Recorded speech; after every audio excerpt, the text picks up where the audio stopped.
Hello to all my dear followers. Today I welcome you to the first chapter of What If Ursa Scarlet Was Transported to the World of Naruto.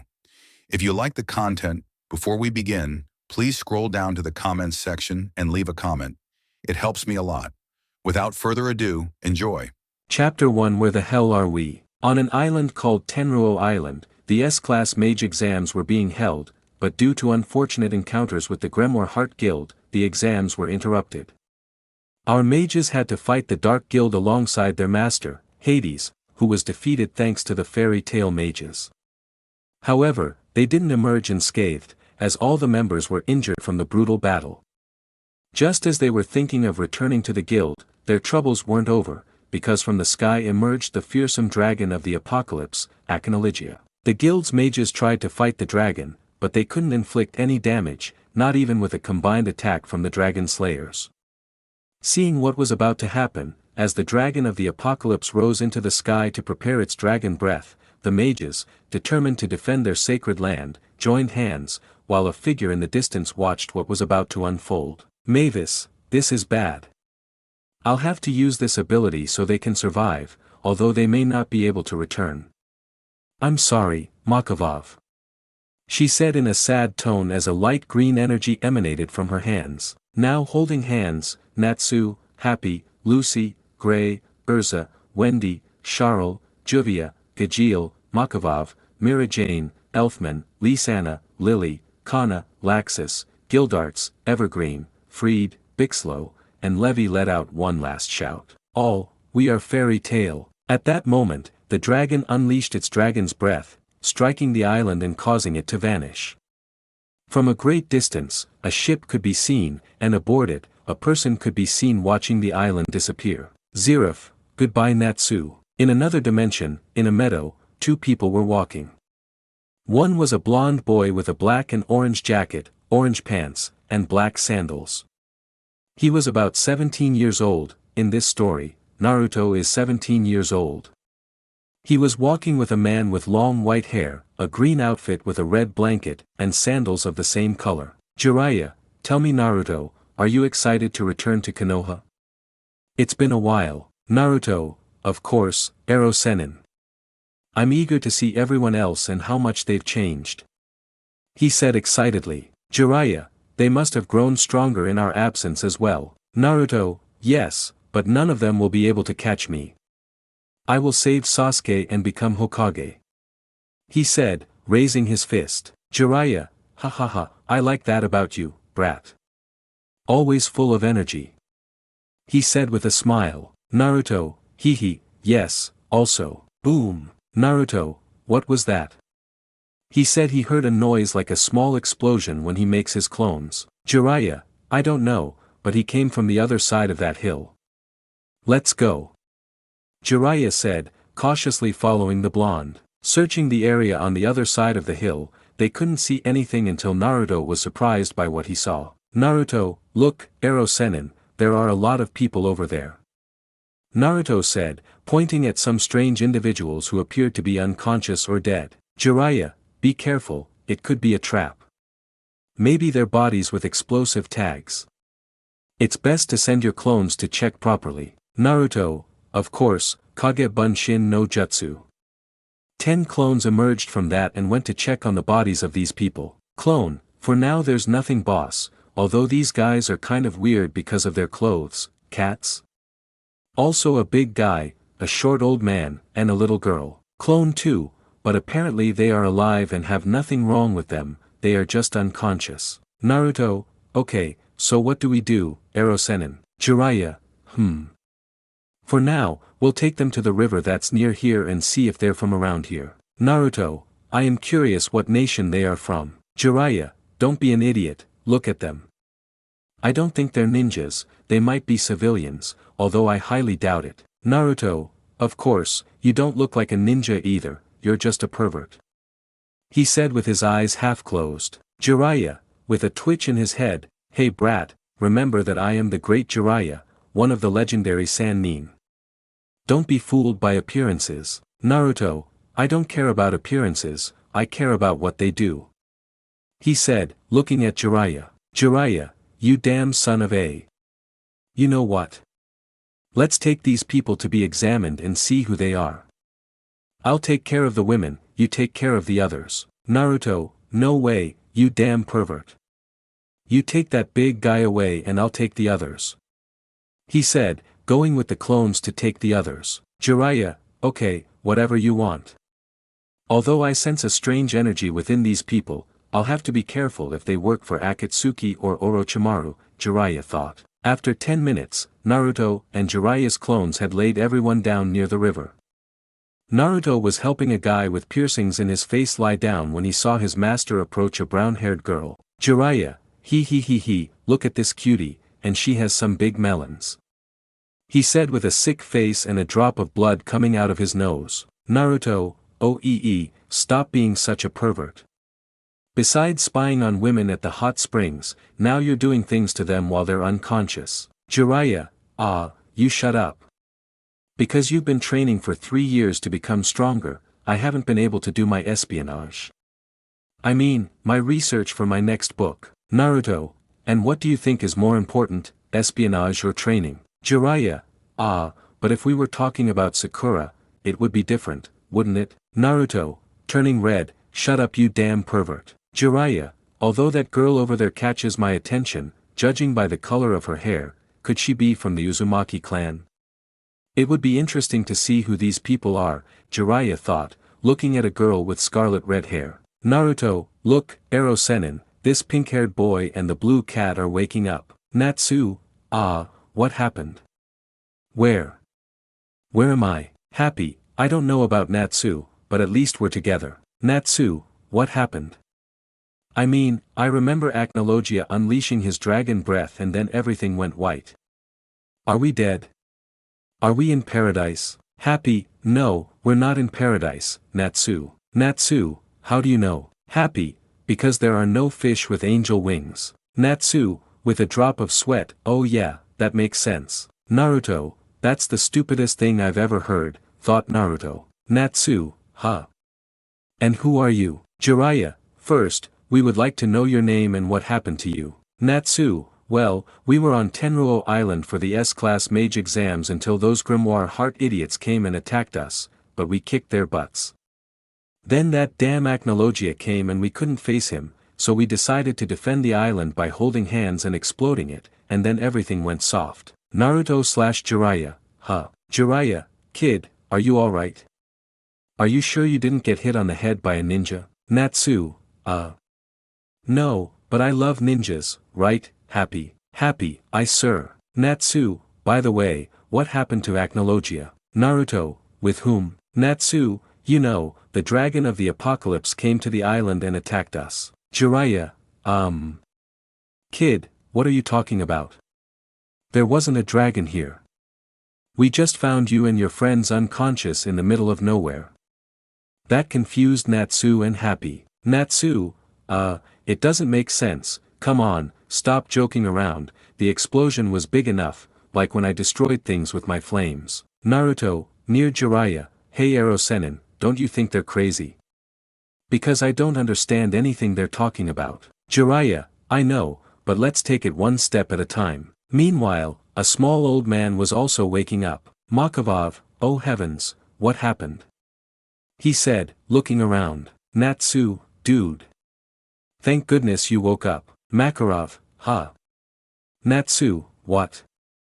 But where are we and what happened? Who are you? He said, pointing at the two ninjas. Jiraiya, we would like to know first who you are and how you ended up like this, unconscious in the middle of nowhere. Natsu, I already told you, Acnologia attacked us. Naruto, hey, I've never heard of this dragon Acnologia or anything about an island called Tenryou. Are you sure you're not lying to us? Natsu, hey, are you deaf or what, you cheesehead? I'm telling you the truth. Happy, Naruto, what did you call me, bubblegum head? Natsu, you heard me, cat whiskers. Makarov, enough, Natsu. Excuse Natsu, he can be really stupid sometimes, but tell me, where are we? Jiraiya, he's in the land of fire, a few kilometers from Konoha. Happy, where? At least we're close to Magnolia. Naruto, Magno what? I've never heard of that place. You're in the land of fire. Which elemental nation do you belong to? Natsu, wait, where have I never heard of that? Happy, me neither. Makarov, never. Okay, the elemental nations, are you sure we're not near the kingdom of Fiori? Jiraiya, listen, I've never heard of, nor do I believe, a place like that exists around here. Makarov, what are you saying? He said, surprised. Natsu, so where the hell are we? End of chapter. Chapter 2. Welcome to Konoha. Makarov, Natsu, calm down already. Natsu, dude, how do you expect me to calm down when we don't even know where we are? Happy's the same. Happy, I just want fish. The comment made everyone present sweat, while 3 people woke up, a blonde girl, a redhead, and a boy with dark blue hair. Lucy, oh Natsu, just let me sleep peacefully. Wait, Natsu, you're here. We're actually alive.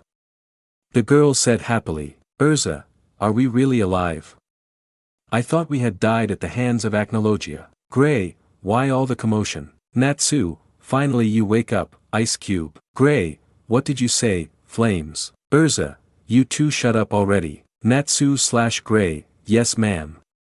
Scared. ERZA, Master, what happened? Where are we? Makarov, I don't know either. The commotion was waking everyone else up. Wendy, I think I slept badly. Charles, no, Wendy, we were attacked by a massive attack. Juvia, Gray-sama. Juvia dreamed about you a lot.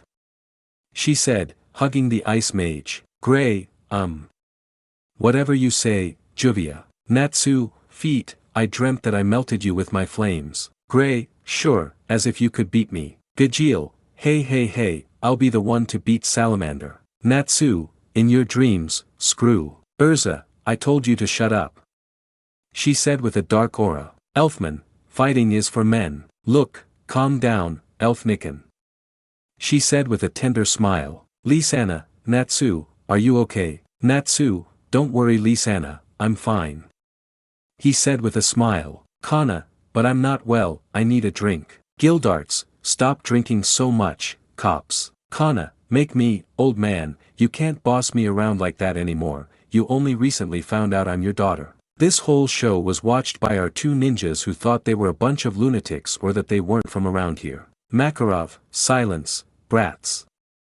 Calm down, we need to know where we are now. Well, let's start from the beginning. My name is Makarov Dreyer, and we are wizards from Fairy Tale. All the wizards, Jiraiya, mages? He asked with a raised eyebrow. Naruto, Fairy Tale. Also with a raised eyebrow. Makarov, that's right, and now could you tell us where we are so we can return to our guild in Magnolia? Jiraiya, look, friend, I have no idea what Magnolia is or if it even exists, but I can tell you that we are in the elemental nations of the shinobi, we are in one of the largest, which is the nation of fire. Lucy, elemental nations. Gray, shinobi. ERZA, fire nation. Makarov, you mean your ninjas? He said, surprising the magicians. Natsu, awesome. Happy, look. Cheesehead and Grandpa are ninjas. Naruto, with a twitch in his head, Cheesehead. Jiraiya, with a tick, Grandpa. ERZA, hey Natsu, don't talk to them like that. They haven't insulted you. Natsu, but he insulted me too. He called me, Gumhead. He said, pointing at Naruto. Gray, well, that's what you are, flame brain, ha ha ha. Natsu, you wanna fight, stripper. Gray, whenever you want fire breath. The 2 wizards were about to fight but were knocked out by an angry ERZA, who scared the 2 ninjas. ERZA, this is the 3rd time I've warned you to calm down. One more time and things will be worse for you, and that goes for everyone. Everyone, Scared. Naruto, hey, don't you think you went a little overboard knocking them out? ERZA, did you say something? ERZA said with a malevolent aura, scaring the blonde boy. Naruto, no, nothing, hee, I didn't say anything. The blonde boy said, backing away. Jiraiya, alright everyone, calm down. Tell me, Makarov, from that place called Magnolia, there are no guilds or mages here. We're just ninjas here. Well, there are samurai too, but no mages. The Sannin said, surprising the mages. Lucy, but then if we're not in Fiori, maybe we're on another continent. Jiraiya, I'm sorry, kid, but as far as I know, there isn't a place with that kingdom. ERZA, no, it can't be. What do we do now, master? The redhead said, addressing the master. Makarov, no loss. Jiraiya, I have an idea. Come with me and my student to Konoha. I think a friend of mine can help you with your problem, because it's pretty obvious you're not from this world. This surprised everyone present, even more so Naruto. Naruto, Ero Sennin, are you sure they're not from this world? Jiraiya, it's like, obviously, in all my years as a shinobi I had never heard of mages, guilds or kingdoms like that, and they appeared out of nowhere. Naruto, well, maybe that makes sense. Jiraiya, well, let's go. Besides, being here isn't like a camping trip. Jiraiya said, starting to walk. Makarov, thank you very much, very well, brats, let's go. Makarov said as some of them got up with difficulty because they were still a little hurt from their fight with Acnologia. ERZA, you heard the master, were you? Ow. ERZA said, but she couldn't finish because she tripped from the pain and was about to fall to the ground, but she was caught. Naruto, are you okay? You should slow down. The blonde boy said, grabbing the mage and putting his hand around her waist. ERZA, yes, thank you. She said, a little embarrassed. Naruto, I think they'll need help because from what I can see, not everyone is in good condition. ERZA, but how will you help us all? Naruto, easy doing this, the blonde boy said, summoning a group of clones and surprising the wizards. Natsu, wow, you can clone yourself. That's awesome. I want to fight with you later. Naruto, of course, I don't see why not. They should help those who have difficulty walking, understood? Clones, boss. Each of the clones went to help the wizards who were still having trouble walking because of their injuries. Kana, hey handsome, could you give me a ride on your back, please? I fractured my ankle in the fight we had. Kana said, obviously faking her pain. Clone, of course, I don't see why not. The clone said, putting the brunette on his back, causing her cheeks to turn red at the thought that the blonde would refuse. Gildart's sad face, not with my girl, I hope that blonde guy doesn't dare to do anything to my baby, Gildart's thought with a tick in his head. After a couple of hours of walking, the mages were discussing what this place would be like and what the ninjas here would be like.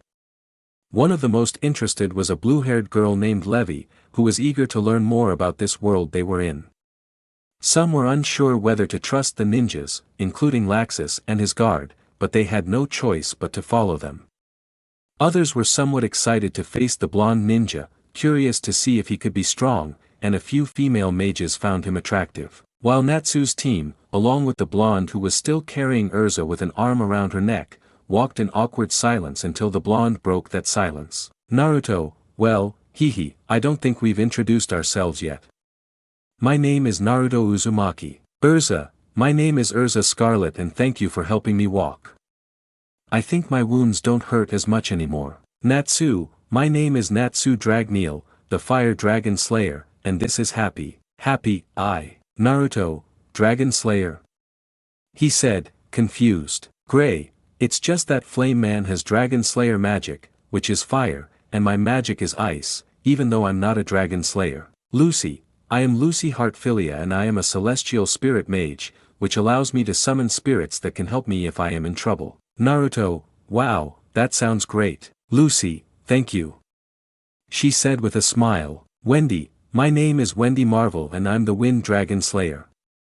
Nice to meet you, Naruto-san. She said shyly, that attitude reminded him of Hinata. Juvia, my name is Juvia Loxer and Juvia can manipulate the element of water. Charl, my name is Charl, nice to meet you. Naruto, well, it's a pleasure to meet everyone, and besides, I haven't met the others yet, but I think they're good people, Databeo. ERZA, giggles, and that tick you have. Naruto, scratching his head, well, I don't know, I've had that for a while and I have a habit of saying it several times. Wendy, tell me, Naruto-san, what kind of magic do you use? Naruto, here we don't use magic, we use chakra. Gray, chakra. Naruto, well, chakra is the body's vital energy, which is essential for any jutsu. As you saw before, I used my shadow clone jutsu. Jiraiya, wow, that's the smartest thing I've heard you say after all these years. It seems Iruka's lessons did help you. Naruto, shut up already. You're just a pervert who spies on women in the bathroom. That comment made the mages look at her with a dark aura and made Jiraiya start sweating from fear, especially because of the red hair Naruto was wearing, which reminded him of Kushina when she was angry. Jiraiya, well. Look, we've finally arrived at the village. The Sannin said, pointing to the village entrance and thanking Kami for saving him from the terrifying female fury. For now, the men present, from which she was saved. At the entrance to the village there were 2 shinobi guarding the entrance and bored from being like that almost all day doing nothing until one of them looked to the side and saw many figures approaching. Kotetsu, hey, look, quite a few people are coming there. Izumo, yes, but they must be the typical tourists who come to see the village, or those politicians who come just to talk and stuff. He said with boredom. Kotetsu, I don't think so, look who's coming. The ninja said, drawing the attention of his companion, who was surprised to see Jiraiya and Naruto along with a bunch of people. Jiraiya, wow, it's been a while, Kotetsu and Izumo. Izumo, Jiraiya-sama, it's been so long since I've seen you. You've finally returned from your training. Jiraiya, yes, it's been a while and I see that you two haven't changed at all. Kotetsu, wow, Naruto, it's been a long time since I've seen you. Naruto, hello, it's been a long time since I've seen you all. Kotetsu, hey, who's that redhead you're with? Is she your girlfriend? That question made Naruto and ERZA blush. Naruto/ERZA, she's not my girlfriend/boyfriend. Izumo, sure, then maybe it's that one you're carrying on your back. She said, pointing at Kana, who turned red. Gildarts, hey, my daughter is single and nobody and nothing will lay a finger on her. Izumo, wow, relax, grandpa, it was a joke. Gildarts, why does everyone call me old? Kana, and you still ask?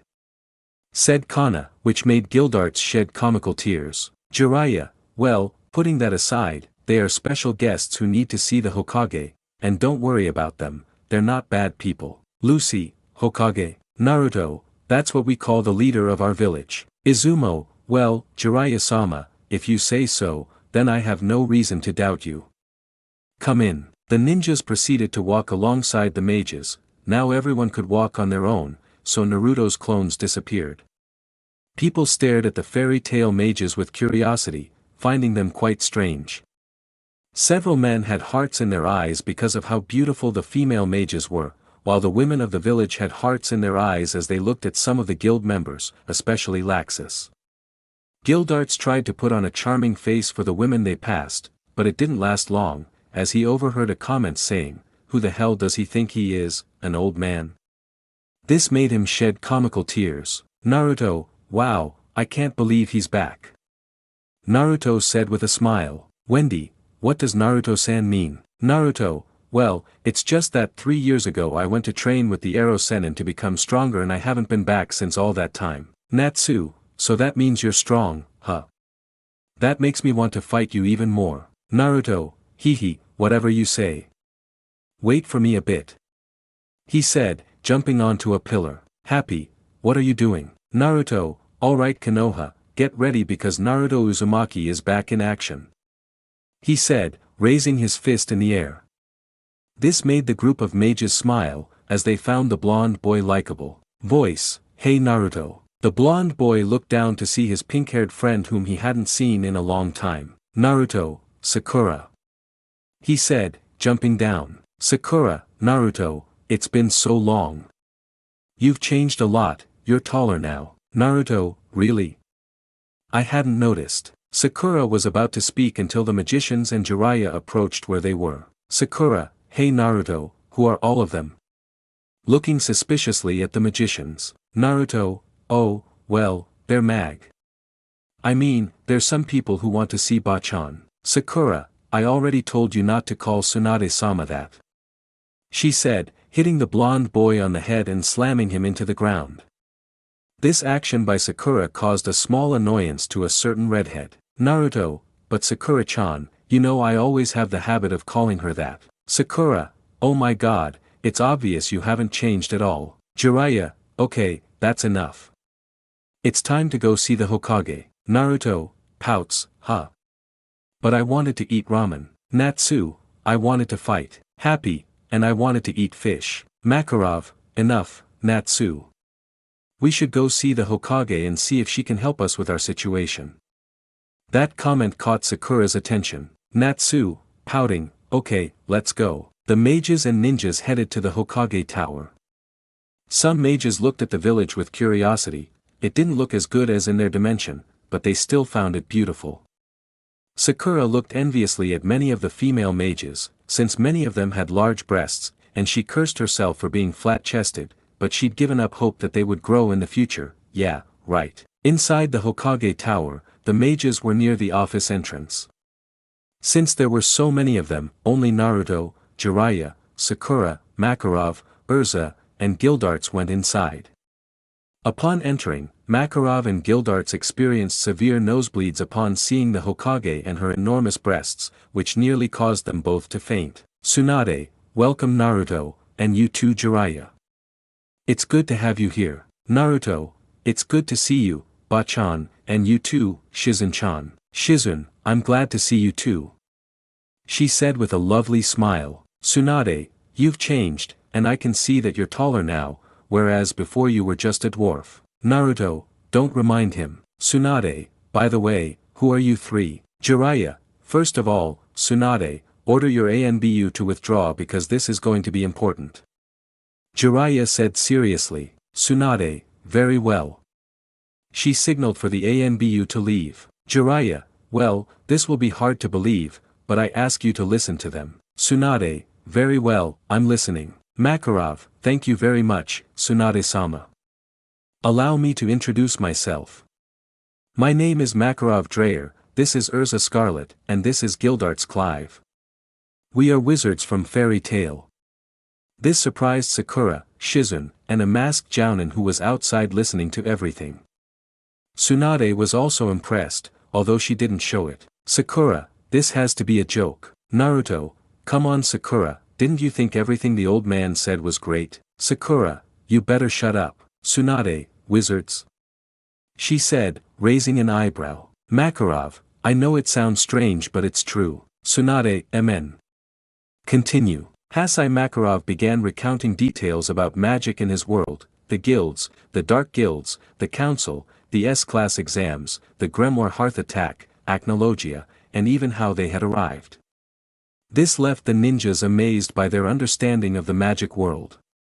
Tsunade, however, remained thoughtful. Tsunade, so now they need help to return to their world, which is a world of magic inhabited by dragons, wizards, demons, and dark wizards. Makarov, I know it's hard to believe, but I'm telling you the truth. Please, we need your help. Sakura, did Tsunade-sama really believe them? I think they're all lies. ERZA, we're telling you the truth, please help us. Sakura, and how do we know they aren't spies from any of the villages? Sakura said, standing in front of ERZA. ERZA, I swear we're telling you the truth. Sakura, to me, they just seem like a couple of bums trying to take advantage of our village. That comment annoyed the mages and also Naruto because of his friend's attitude. Shizun, Sakura-chan. Sakura, oh, seriously, do people believe them? I think it's all lies, just a bunch of poor, ugly bums. ERZA, frowning, hey, what's wrong with you? We haven't insulted you. ERZA said, her patience running out. Sakura, yeah, right, now you have to tell me that there are special apes conquering planets. Tsunade, enough.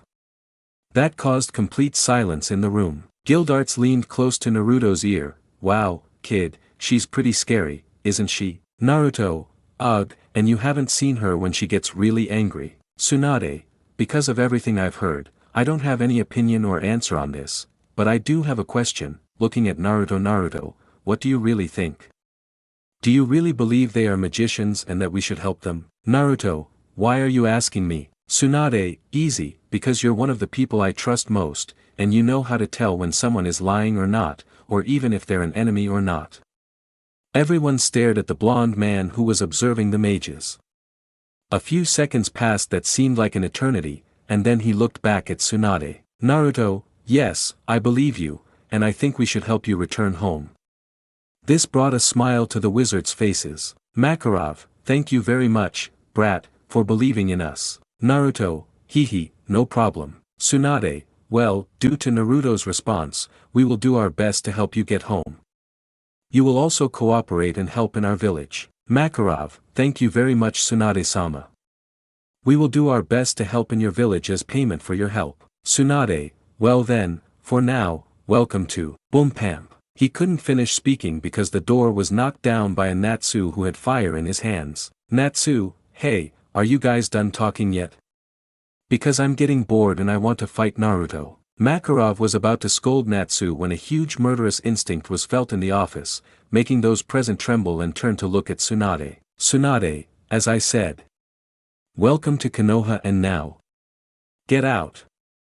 That shout scared everyone present who ran out of the office. End of chapter. Chapter 3 New Friendships and Rivals. In the Hokage's office, after Tsunade's outburst of fury, he stayed talking for a while with those who remained in the room, which were Jiraiya and Makarov, about how things would be handled from now on regarding the mages in his presence in the village, while outside the office were most of the mages along with the blonde. Gildarts, hey kid, what's up with that woman?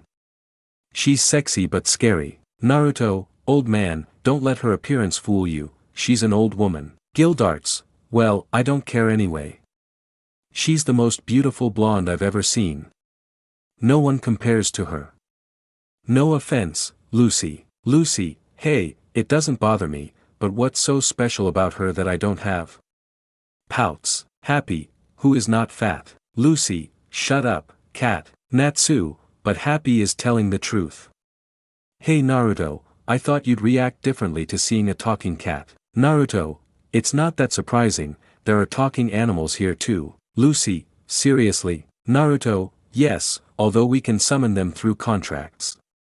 For example, with the Arrow Sennin, we can summon toads. Gray, toads? He asked, raising an eyebrow. Naruto, hee, I know it sounds weird, but they know how to fight, believe me. One of them even saved me from a fall once, and... Hey, what happened to your clothes? Gray, what?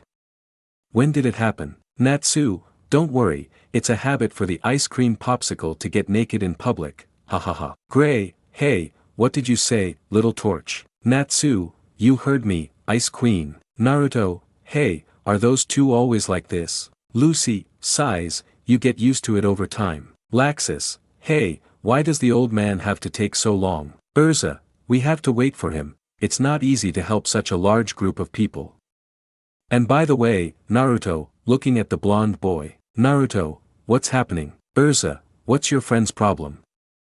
I didn't like how she insulted me and the teacher at all. Lucy, I insult them, but why? ERZA, he thinks we're just a bunch of bums. I can put up with him insulting me, but I won't tolerate him insulting me and my friends. Naruto, I know and I'm sorry for that, it's just that Sakura-chan has been through a lot and thinks they are accomplices of one of our enemies. Gray, do you have many enemies? Naruto, well. More or less like that, but I'd rather not talk about it. I'd better get ready for our fight, Natsu Databeo. Gray, actually, I'd like to fight you too. Gajeel, don't leave me behind either. Naruto, looks like it's going to be a big fight, hehe. Lucy, men. Voice, hey, why are there so many people here? Did something happen? Naruto, wait, that lazy voice.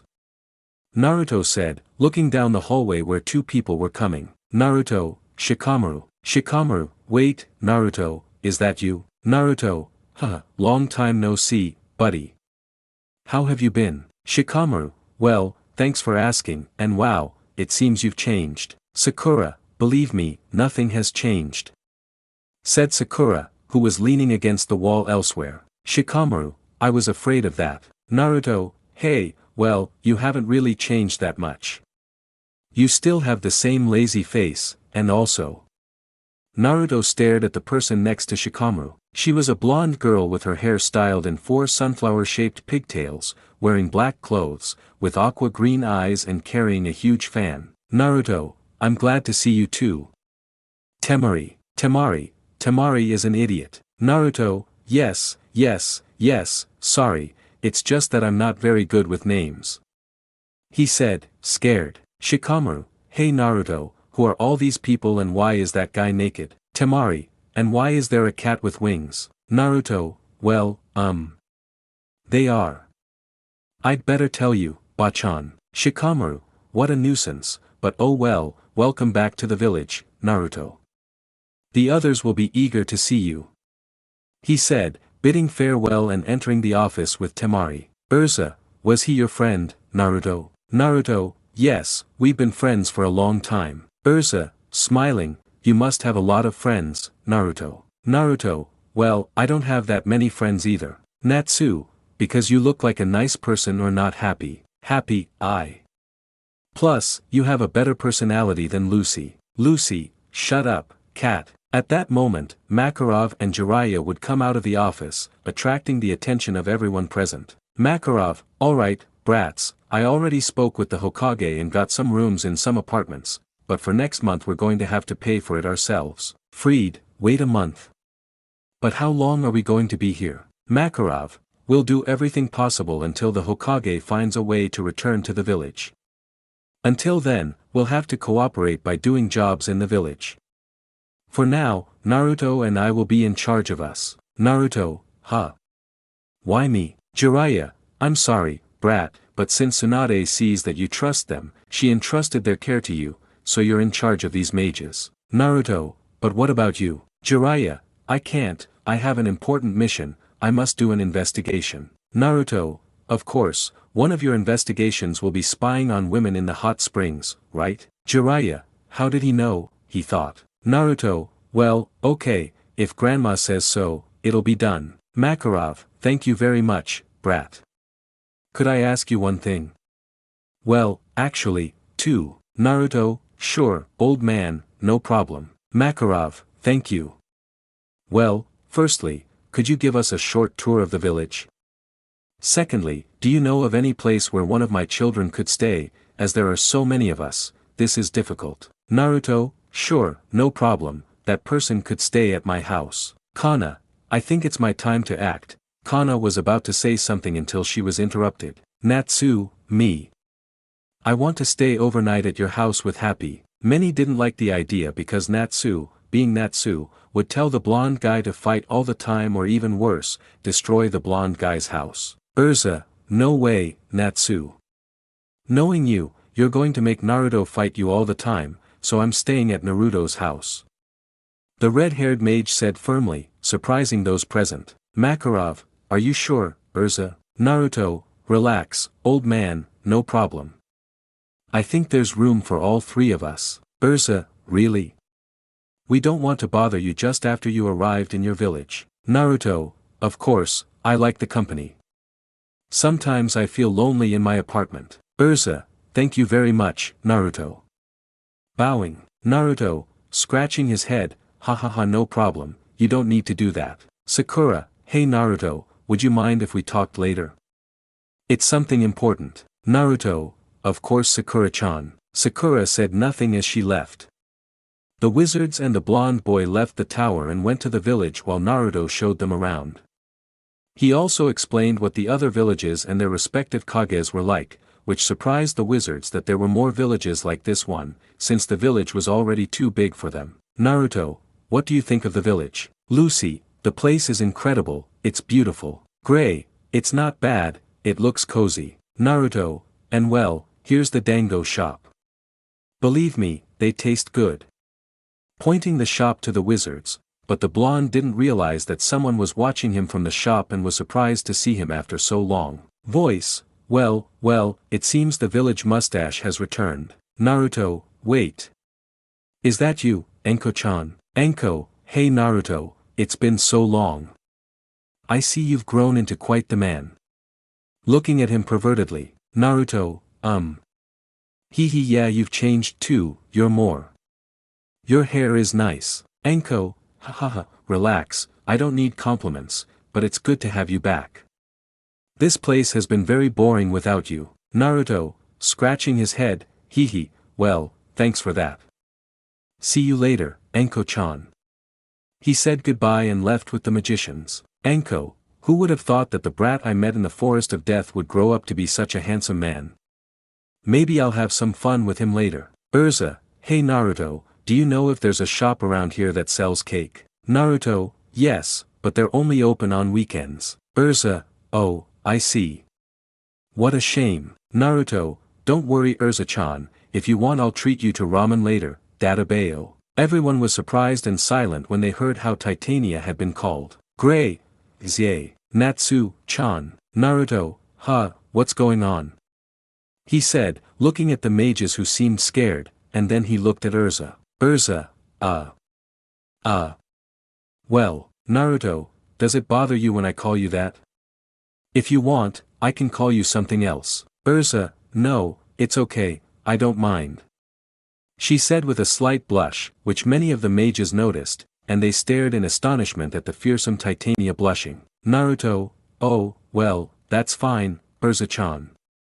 I'll treat you to ramen later. ERZA, of course, I'd like that. Naruto, by the way, ERZA, what's your magic? ERZA, my magic is re-equip, I can generate weapons and armor when I'm in combat. Naruto, wow, that sounds great. Happy, yes, there's a reason ERZA is the strongest woman in Fairy Tail. Naruto, are you seriously the strongest woman in Fairy Tail? Natsu, well, of course. Hey, that gives me an idea. We could fight ERZA too. Gray, hey, do you want to send us to the hospital? Glow stick. Gajeel, speaking of fights, when are we going to fight? I'm starting to get bored. Naruto, well, we could fight in. Voice, it's you, Naruto. Said a female voice. Naruto looked ahead and saw two of his other friends. He was about to say something, but was tackled with a hug. Naruto, Ino, you're not letting me breathe. The blonde realized what she was doing and quickly stood up. Ino, giggles, oh, sorry, hehe, it's just incredible to see you back, and also.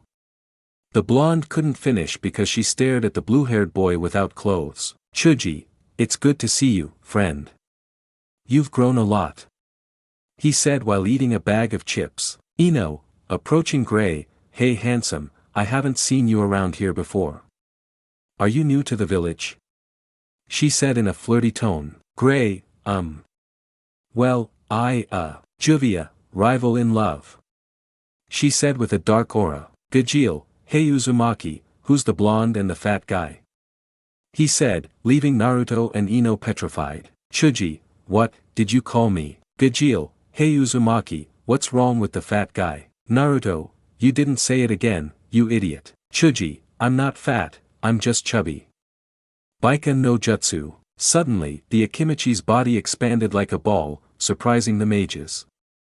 The Akimichi went straight for an attack against Gajeel, who simply jumped, dodging the attack. Gajeel, you're interesting, fatty, but let's see if you can crush me. Chuji, once again angrier because they called him fat, went at full speed rolling towards the Dragon Slayer who stopped his attack by turning his hand into a kind of metal rod. Ino, what the hell? Who is that guy? Naruto, oe, let's calm down please. Chuji, I'm sorry, I'm not going to let them call me fat a fourth time. Gajeel, fat he. Chuji, now you'll see. Chuji suddenly made his hand bigger and went to attack Gajeel, who only dodged the attack by a little. Chuji continued attacking, launching more attacks, but all of them were dodged by Gajeel until he received a blow that sent him flying, crashing into a wall and destroying it. Gajeel, wow, the fat guy is slow but strong. Chuji, again. Natsu, I'm fired up.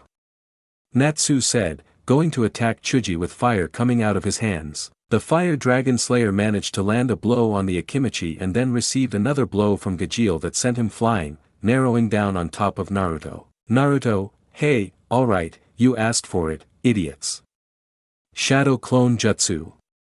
A group of Naruto clones then appeared. Natsu, perfect battle royale. Gray, don't even think you'll win, little flames. Ice make freezing spears. From Gray's hand, ice spears shot out, eliminating several Naruto clones while others fought Gajeel and Choji.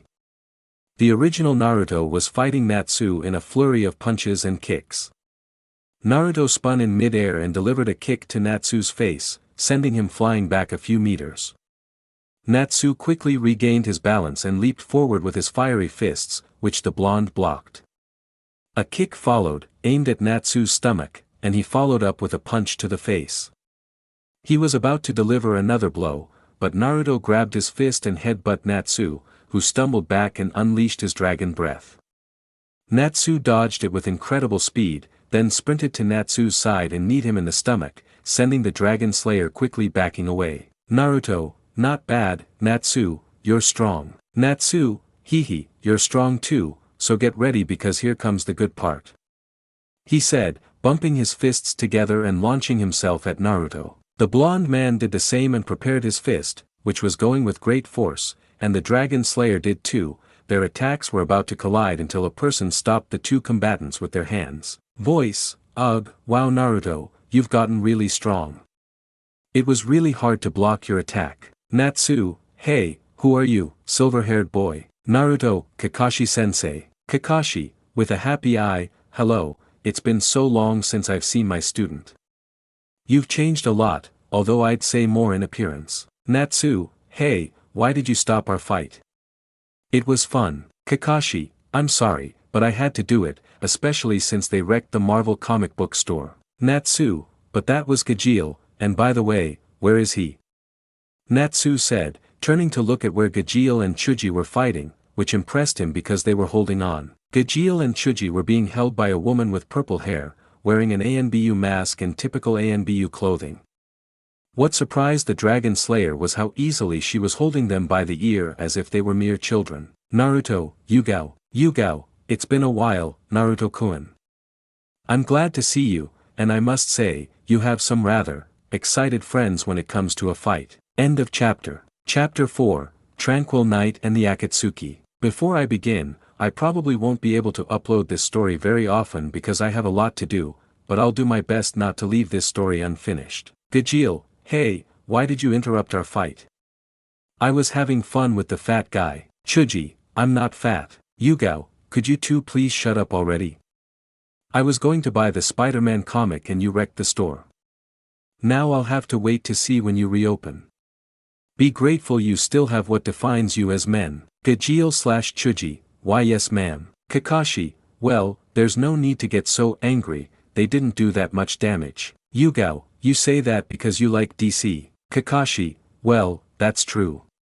The comment made everyone sweat. Naruto, yes, excuse me Kakashi-sensei, it's just that these people can be a little. Kakashi, relax, Naruto. I know what they are, but don't worry, we won't tell anyone, right, Yugao? Yugao, of course, besides, I wouldn't want my little brother's new friends to get into trouble. She called Naruto little brother, because she and Kakashi sometimes saved him from beatings by the villagers. Naruto, hee, thank you very much, sensei and Yugao. Kakashi, you're welcome. Then Kakashi saw ERZA and stared at her. ERZA, any problem? Kakashi, no, sorry for staring, it's just that you remind me of someone I knew a long time ago, although they're no longer here. ERZA, I'm sorry to hear that. Kakashi, relax, don't worry, these things happen in life. By the way, Naruto, you and Sakura will be going to the training grounds early tomorrow at 7. I was going to tell you to go today, but it seems you're a bit busy, so I don't want to bother you. Naruto, okay, sensei, I'll be there. Kakashi, by the way, Sakura told me to see you later tonight, apparently, it's important. Naruto, okay. Kakashi, very well, I have to report on this little mess your little friends made at Yugao's favorite shop, but don't worry, they won't get into trouble. Naruto, thank you, Kakashi-sensei. See you tomorrow. Kakashi, I'll see you tomorrow, Naruto. Shall we go, Yugao? Yugao, of course. She said, letting go of Gajeel and Chuji and leaving with Kakashi. Ino, hey Naruto, so these are all your new friends? Wow, that's a lot. Gray, hey, could you please stop hugging me? This is getting a little awkward. Gray said, since Ino had been hugging him the whole time without noticing a terrifying Juvia with shark-like eyes staring at them. Ino, oh yes, I'm sorry, it's just that those muscles you have are nice, even better when you're naked.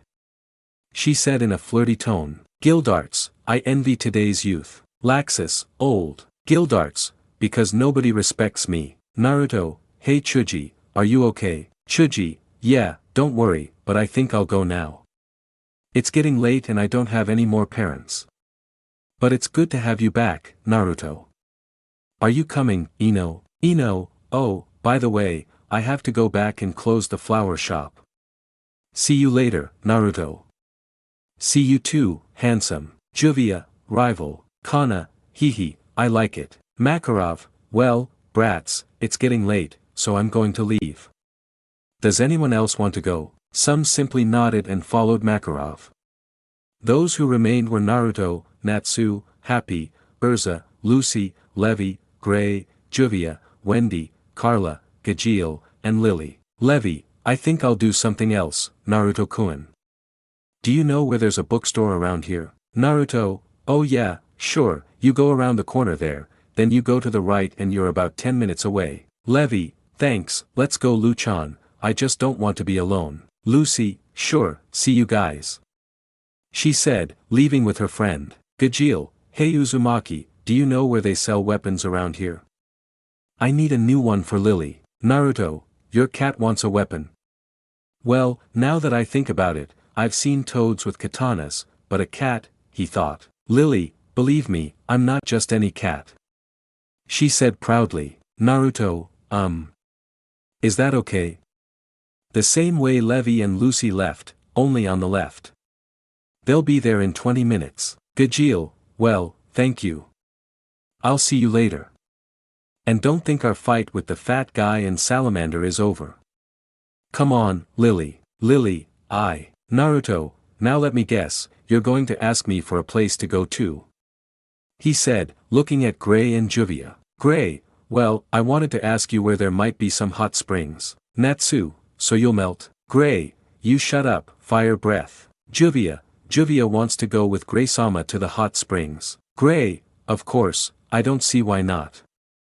He said normally, causing the water mage to blush. Wendy, Charles and I also want to go with you, Gray-san. Gray, sure, and where are you, Naruto? Naruto, they're a few blocks to the north, it's a bit far, it'll be about 30 minutes. Gray, it doesn't matter, let's go. Wendy, goodbye friends, see you later. Now only Naruto, Erza, Natsu, and Happy remained. Natsu, so what do we do now? Naruto, let's go to Ichiraku Ramen. I assure you that when you taste it, you'll feel like you're in heaven, Databeo. Happy, do they sell fish there? Naruto, yes, they also sell fish. Natsu, then let's go. After a while they were walking and talking about unimportant personal things until they arrived at a shop. Naruto, hey old man Tucci, I'm back. Tucci, well, customer, how can I help you? Wait, Naruto, is that you? Hahaha, it's been a while since I've seen my favorite customer. Naruto, I really missed this place. Tucci, I can imagine. Hey look who we have here. Who, Dad? Then she looked at the blonde boy and her eyes widened. Naruto, hehe, hi Chan. Naruto. It's been so long, you have no idea how much I missed you and I see you've grown so much. Naruto, hehe, well of course, it's been 3 years of training. Tucci, I see. I imagine you must have gotten very strong. Then he looked at those accompanying the blonde man. Hey Naruto, who are they? Naruto, these are some new friends I met, these are Erza-chan, Natsu, and Happy. Natsu, hey, what's up? Erza, it's a pleasure to meet you. Tucci, wow, it's good that you have new friends. Tell me what you need, although I already know what you're going to say. Naruto, you know me so well, old Tucci. Same old story. He said with a smile. Erza, I ask for the same. Natsu, me too. Happy, I want fish. Happy's answer surprised her father and daughter. Tucci, a talking cat? Oh, Dad, look how cute it is. She said with hearts popping out of her head, hugging the cat like a stuffed animal. Tucci, hahaha, wow Naruto, you never cease to amaze us, and now you come with new friends and a talking cat. Naruto, hehe, that's my life. Tucci, I see that well, I'll bring your order right away. Voice, I want one too. They all looked back and saw a man with tan skin, his hair tied in a ponytail, and a scar on his nose. Naruto, Iruka-sensei. Iruka, it's good to have you back Naruto, I missed you a lot. Natsu, you have too sensei. He said excitedly. Naruto, it's because I have different teachers. Ero-sennin is my teacher, Kakashi-sensei is my team teacher, and Iruka-sensei is my academy teacher. Iruka, it's a pleasure to meet you. ERZA, it's also a pleasure to meet you. She said, bowing. Natsu, hello, my name is Natsu and this is Happy. Happy, Iruka, you're back now with a talking cat. You never cease to amaze me, Naruto. Naruto, it's because I'm Naruto Uzumaki, what did you expect? He said, puffing out his chest. Iruka, you haven't changed, but that doesn't matter. It's what best defines you, Naruto, your typical personality. Tucci, here's an extra large ramen on the house. Iruka, wait, are you sure he doesn't want us to pay? Tucci, don't worry, take it as a gift for Naruto's return. ERZA, thank you very much, bowing. Iruka, wow, this girl is very polite. She could help Naruto not be such an idiot, hehe. Naruto, I missed this so much for 3 years. Iruka, and you'll try it again. Naruto, enjoy your meal. Everyone, enjoy your meal. Everyone started eating while ERZA stood thoughtfully looking at the ramen. Naruto, what's wrong, ERZA-chan? ERZA, oh, nothing, I was just wondering how this tastes since you seem to really appreciate ramen. Naruto, are you kidding? It's the food of the gods, a very exquisite delicacy that you can never forget. ERZA, giggles, okay, if you say so. Natsu, try it, ERZA, it's amazing. ERZA, is this food really that good? Can it surpass the cakes I love so much? Well, let's try it. ERZA opened her chopsticks and took a bite. After a few seconds her eyes turned into stars and she began to devour the ramen as if there were no tomorrow. Naruto, see, I told you, haha, although you should eat a little more slowly. ERZA realized how she was eating in front of everyone, so she stopped and began to eat more calmly, enduring the incredible taste of the new food she had just tried. ERZA, right, excuse my manners. Naruto, don't worry, the first time I tried it I had a very similar reaction to yours. Iruka, hey Naruto, how did your training with Jiraiya go? Naruto, I did pretty well, it was a little difficult and hard but I managed to keep going, now I'm more than sure that I can become Hokage. ERZA, become Hokage? Naruto, that's right ERZA-chan, becoming Hokage is my biggest dream so that everyone will recognize me. That's why I've worked so hard to achieve my dream. Natsu, that's incredible. Happy, ERZA, it's great that you have a goal ahead of you and that you have to work hard for it. Naruto, yes, but I still have some work to do to achieve it, but I assure you that I will become Hokage. Everyone smiled at Naruto's attitude for wanting to fulfill his dream. After a while, they had finished eating and were satisfied, although Tucci had anime-style tears because Natsu had eaten more than 30 bowls, and they had all been free, plus the bowls from everyone else. Iruka, well Naruto, good night. I'll see you tomorrow at the training field. Naruto, goodbye Iruka-sensei. Natsu, your teacher is nice. Naruto, yes, he's been an important person in my life. Well, how about we go to my house? ERZA, of course. Natsu/Happy, After a while they had already arrived at Naruto's apartment. It was clean to the surprise of the blonde and he suspected that Tsunade had been the cause as a welcome back to the village. Natsu, wow, your apartment is nice, small but nice. Happy, I like this one better than Lucy's. I don't really like that it has so much pink. ERZA, you have a nice apartment, Naruto. Naruto, thanks ERZA-chan, hey, wait a bit, I'm going to see Sakura-chance about something important, I'll be right back. He said, leaving the place. ERZA, I don't know about you guys, but I don't like that Sakura girl, nor her attitude. Besides, did you see how she hit Naruto when we arrived? Natsu, but you also hit me and the stripper when we fight. Happy, unlike Sakura, you scare us more. ERZA, what did you say? She said with a dark aura. Happy, Natsu, protect me. Elsewhere with Naruto. Naruto, hey Sakura-chan. He said, running towards his teammate. Sakura, you finally arrived, where the hell were you, idiot? Naruto, oh yeah, sorry Sakura-chan, it's just that I took ERZA-chan and Natsu out to eat ramen. Sakura, anyway, I don't like those magicians either. I still believe they're all lies and just fakes. Naruto, oh, come on Sakura-chan, don't be like that. By the way, what did you want to talk about? Sakura, it's about the 3 years you were gone. Naruto, well, I did pretty well with the Arrow Senin's training, and also, Sakura, that's not it, Naruto, it's something else. Naruto, huh? So what is it? Sakura, I wanted to know if in those 3 years you managed to find out anything about Sasuke. Naruto, but Sakura-chan, remember that it was a training trip. I didn't do anything different than that. Sakura, how could you not find out anything about Sasuke-kun? He's our friend. You had 3 years to do something and you didn't. She yelled furiously. Naruto, Sakura-chan, listen, even if I had found out something that would have helped, Orochimaru keeps changing his hideout. Besides, even if I had discovered something that would have helped me, I still don't know if I'm ready to defeat Orochimaru and save him. That's why I've trained these past 3 years, to be able to save him and become Hokage, since those who can't save a comrade aren't fit to be Hokage. That's why I've worked so hard to get here, you understand? Sakura, okay, I just hope I can see him soon. Well, see you later.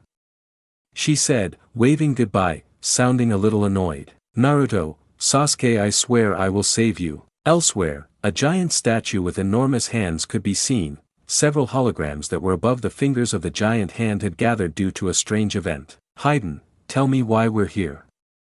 You interrupted one of my sacrifices to the great Jashin. Pain, Zetsu, I say that I have something I need to report since it seems to be important. Deidara, I hope it's important because tomorrow Sasori and I will go after the first bijou. Pain, yes, please excuse me for that. Well, Zetsu, tell us what you wanted to tell us. Zetsu, well, I was just finishing up spying on the village a bit, so when I finished I went down the path and saw the Sannin and the Kyuubi along with a bunch of strangers. Deidara, what's so important about that? Zetsu, well, the subjects themselves were very strange, their clothes and appearance were never like anything I'd ever seen. They went to the village along with the Sannin and the Kyuubi. I could also sense a strange energy coming from them. Pain, what kind of energy? Zetsu, it's a little difficult to figure out, but what I'm sure of is that it's not chakra, and I don't see them looking like any kind of shinobi either. Itachi, and you say they went to Konoha? Zestu, that's right, they may possibly be new allies. Pain, this is strange, but it won't interfere with our plans. As for the strangers, I'll see what I can do. So Deidara and Sasori, get ready and go after the first bijou. Sasori, as you say, leader. Pain, well, if you have nothing more to say, today's meeting is adjourned. He said that and all the holograms disappeared. Now in another place in a tall tower where there were 2 people, one with orange hair and piercings on his face and the other who was a woman with blue hair and amber eyes. Conan, so what will we do with those guys who are in Konoha now? Pain, I suppose you'll know what to do, right? Voice, of course it won't be a problem, besides you must do your job if we want our plans to work. Conan, but what are you going to do? Voice, don't worry, Conan. What I've heard about Zetsu has given me an idea of what he might do, so I'll use this to find out where or what world they come from so I can take advantage of it. The man said, raising a kind of crystal sphere, and the little that could be seen of his face was an orange, spiral-shaped mask. End of chapter. Chapter 5, Wizards vs. Ninjas. Naruto had already arrived home after his chat with his teammate about the Uchiha deserter and friend of our blonde hero. Naruto, I'm here. Natsu, wow, you're back quickly. How did your talk go? Naruto, it went well. He said, not so sure, since he'd seen his teammate angry with him almost all day. Natsu, I must say your house is cozy, and especially the ramen that was in your refrigerator. Naruto, thanks a lot, Natsu, although I haven't made any changes. What did you eat? Natsu, the ramen in your refrigerator was delicious or not happy. Happy, ERZA, I'm sorry, Naruto ate them behind my back. You can hit me if you want. Naruto, my ramen. My ramen. He said, shedding comical tears. ERZA, look what you've done, Natsu. Natsu, but I was hungry, I was left wanting more when we went to that place. Naruto, don't worry, ERZA-chan. By the way, are you going to sleep like that? Because from what I saw when we found them, they had almost nothing. ERZA, don't worry Naruto, I'll fix it now. Re-equip pajamas. Urza's body began to glow, to the blonde's amazement, and he saw that she now had pink pajamas with a pink shirt and pink pants which were somewhat tight on her, causing the blonde to blush a little. Naruto, wow, she looks cute like that, although she was already cute before. Wait, what? Wait, Erza-chan, I thought you could only summon armor and weapons. Happy, no, Erza can also summon other outfits such as maid, waitress, or even costumes. Natsu, for a race we had at the guild, she dressed up as a rabbit, although I didn't quite understand why you did it. Naruto, wow, that's awesome. S-class mage, you summon weapons and armor, and now disguises and other things. You're amazing, Erza-chan. He said with a smile. Erza, thank you, Naruto. Natsu, alright, I think it's time to sleep. Happy, alright Erza, you go to the sofa and I'll go to bed. Naruto, hey, what's wrong with you? Obviously Erza-chan is going to sleep in the bed, you and Happy in the inflatable bed I'll give you, and I'll sleep on the couch. Natsu, but, Naruto, but nothing. Erza, but this is your house, you should be in bed. Naruto, I'm the owner of the house, so I make the rules. Besides, a lady should always be treated well. Erza, okay, whatever you say. Natsu, I wanted to be in bed, pouts. After a short while, Naruto had already inflated the air mattress for Natsu and Happy and brought blankets for them. Then he lay down on the sofa, remaining silent, which Erza noticed. Erza, Naruto, are you alright? Naruto, oh, don't worry, it's just that this is the first time anyone stayed overnight at my house. He said with a sad smile. Happy, but what about your parents? Naruto, I was told that my parents died when I was born, I have been an orphan all my life. Happy, oh, I'm sorry. Naruto, don't worry, this happens sometimes. Natsu, you're not the only one, Naruto. I didn't know my biological parents either, but when I was little I was found by Igneel the fire dragon. He raised me, trained me, and also taught me to read, although Erza also helped me learn to read. Naruto, so that's how you got your fire dragon slayer powers. Natsu, that's right, and now I have a goal, which is to find him. He disappeared one day and left no trace. That's why I've tried my hardest to find my dad. Naruto, wow, it's like I'm trying my hardest to find Sasuke. Erza, I didn't know my parents either. I was an orphan for a long time, but then I lived in a small town for a while until... She paused, making a sad face that was noticed by those present. Naruto, it's okay Erza, if you don't want to tell, don't tell, you're not obligated. Erza, okay, thank you. Erza said, worrying Natsu a little, who was already happy because they knew about his past. Naruto, well, the three of us at least have something in common. We were orphans for almost all of our childhood and never knew our parents. But the good thing is that we weren't alone.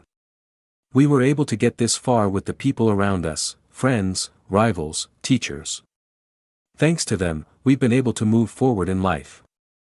Even though I didn't have parents to take care of me, at least now I have people to protect and love, and also a dream to fulfill, to become Hokage. Those words from the blonde boy made them look at him with a bit of astonishment and a smile because they knew he was right. Erza, it's true, thanks to the master I have a family and something to fight for. Natsu, thanks to the old man who took me to Fairy Tail, I've been able to have a lot of fun with the family I have now. Naruto, I'm really happy for you guys. Yawns, well I think I'm going to sleep tomorrow, I have to go to the training field early, so good night. Erza, good night Naruto, rest well. Natsu, I wanted to continue the conversation, but oh well, good night, Happy. Happy, good night, Natsu. Said the last one to fall asleep, unaware that they were being watched by two figures on the roof of the other building. Kakashi, you know, I'm glad he's back and that he now has new friends and they even sleep at his house. Aren't you glad? Yugao, of course, after all, Naruto deserves it. I don't trust the new ones much these days, but if Naruto trusts them, I don't see the problem. Kakashi, that's right, and he'll also need all the support he can get from his friends for what's to come. Yugao, do you mean Akatsuki? Kakashi, yes, but I was also referring to Sasuke. It's obvious that Naruto is going to want to go after him as soon as possible. Yugao, I'm worried about him. The Uchiha almost killed him in their fight in the Valley of the End. I just hope nothing else happens to him. He's already been through so much suffering that he doesn't need any more. Kakashi, I know, but you know that the life of a shinobi is not easy, especially if we're talking about Naruto because he wants to find Sasuke. Yugao, I just hope his new friends help him a lot with everything that's coming up now. Kakashi, yes, they will. At dawn, the sun's rays were already visible through the blonde man's apartment window. The sunlight reached the redhead's face, waking her up and seeing that it was daybreak. She glanced around and saw the others. Natsu and Happy were snoring. Then she looked at Naruto, who was also snoring, but not in the way the Dragon Slayer usually slept. It was more like watching a fox sleep peacefully. ERZA found the way Naruto slept endearing. Remembering she had to go to the training grounds, she went to wake him up. ERZA, Naruto, it's time. You must go to the training field with your sensei. ERZA saw that the blonde boy wasn't waking up, so she was going to move him again, but she didn't realize that in a swift movement, the blonde boy, still asleep, grabbed her arm and pulled her onto the sofa. To her surprise, he hugged her like she was a stuffed animal, their faces just inches apart, making ERZA blush and feel nervous at his closeness. ERZA slowly loosened her grip until she managed to break free. She sighed, but then felt someone watching her from behind and saw Happy with a mischievous expression. Happy, you goose. Boom! Scarlet knocked the poor cat, which had spirals in its eyes, unconscious with one blow. Naruto, what's wrong? He said with his eyes half closed. ERZA, nothing, don't worry, but it's time for you to go to the training field. Naruto, oh crap, I forgot. He said quickly, getting up, grabbing his clothes and a towel, and heading for the bathroom. Naruto, sorry ERZA-chan, I'll go in first so I'm not late. He said, closing the door. ERZA, this day seems like it will be interesting, she thought with a smile. Natsu, wow, I slept really well. How did you sleep, Happy? He saw that his cat seemed to be out of breath, but being Natsu, he didn't notice. ERZA, it seems Happy is going to sleep for quite a while longer. After everyone had bathed and eaten breakfast, even though Kakashi told Naruto not to, he knew it was just a trick, so he ate with the magicians and they quickly went to the training field. After a while, they arrived and saw Kakashi, Yugao, Sakura, Tsunade, Jiraiya, Shizune, Makarov, and the other magicians. The four of them thought it was a little strange that they were there, but they ignored it and decided to continue. Tsunade, you brat, you're late. Naruto, hee, a black cat crossed my path, so I had to take the long way around. Happy, but I'm not black, I'm blue. Naruto, shut up, cat. Kakashi, hey, don't steal my lines. Just for that, I'll make the bell test difficult for you and Sakura. Sakura, the bell test again. Tsunade, no, that won't be it. Tsunade said, confusing everyone. Kakashi, but Tsunade-sama, you told me that Naruto and Sakura were going to do the bell test. Tsunade, well, I've changed my plans. I want you, Naruto, and Sakura to fight 3 of the mages to see what you're made of. The Hokage's words surprised everyone and excited some of them. Natsu, how nice, a fight in the morning. He said, bumping his fists together. Gray, don't even think you'll fight, I'll be the one fighting. Natsu, no way, Ice Queen. Yesterday they interrupted my fight with Naruto, so I'll fight. Gajeel, Salamander is right, and I want to fight too. Yesterday they interrupted my fight with the fat guy. Chuji, I'm not fat. A Chuji was heard shouting, though who knows where the shout came from. The 3 of them started shouting about who was going to fight the ninjas, making everyone sweat. ERZA was going to intervene to stop them arguing when someone else did it. Footsteps like those of death itself made contact with the ground, which cracked. The 3 felt it and looked to the side and saw Tsunade with a very terrifying aura and a very unfriendly face that made the 3 mages start trembling with fear. Tsunade, gentlemen mages, I would appreciate it if you would stop fighting over who goes first, so I'll give you and the others 5 minutes to decide who will fight my ninjas.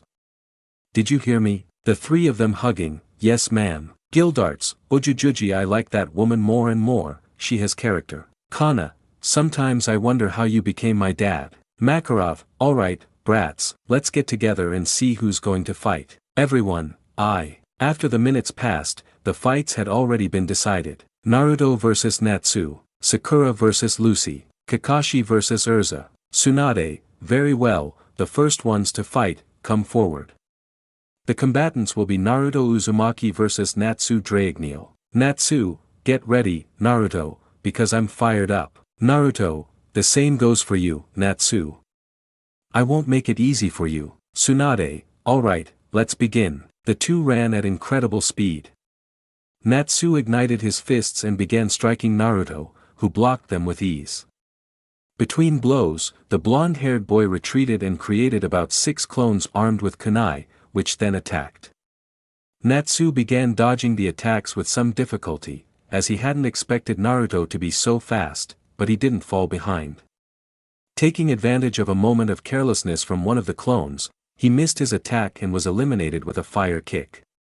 Then, he dodged the blows of 2 more clones, simply ducking and grabbing their heads, slamming them together and eliminating them.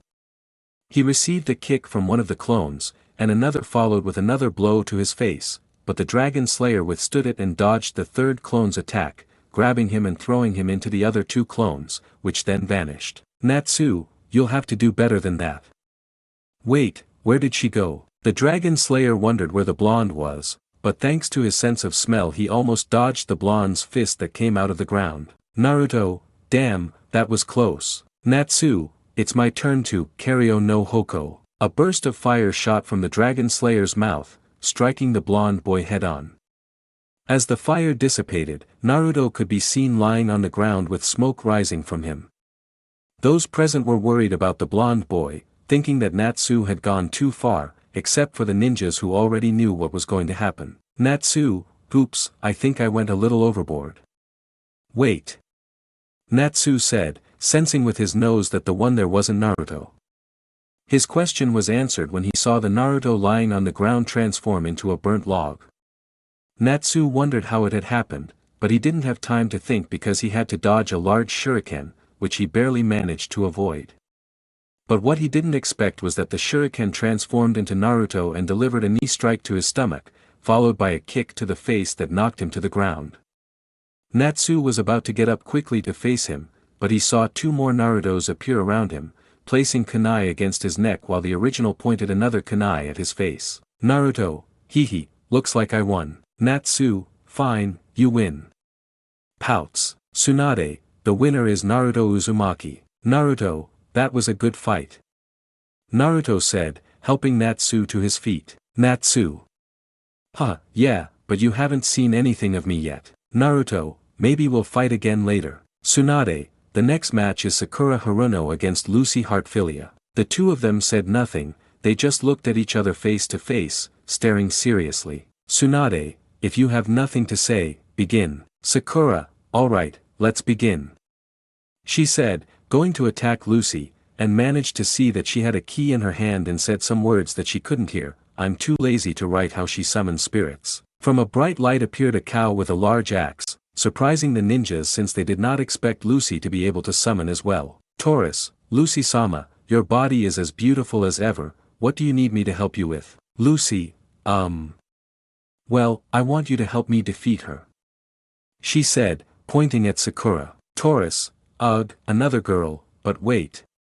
She doesn't have Lucy-sama's body, she's more like a plank. This made a vein pop out in Sakura's head. Sakura, why does everyone tease me about being flat-chested? Lucy, come on, Taurus, attack. Taurus, yes, Lucy-sama. The spirit said, going to attack with his axe, launching an attack that Sakura normally dodged. In a free opening, Sakura hit Taurus in the stomach, causing him some pain and sending him flying, crashing into some trees. Many were impressed by Sakura's strength, and even more so Naruto, who began to fear his companion. Gray, wow, that girl is really strong. Lucy, Taurus, don't worry, Lucy-sama, I can still fight. He said, getting up with some difficulty. Lucy, okay, but you won't fight. You just need help.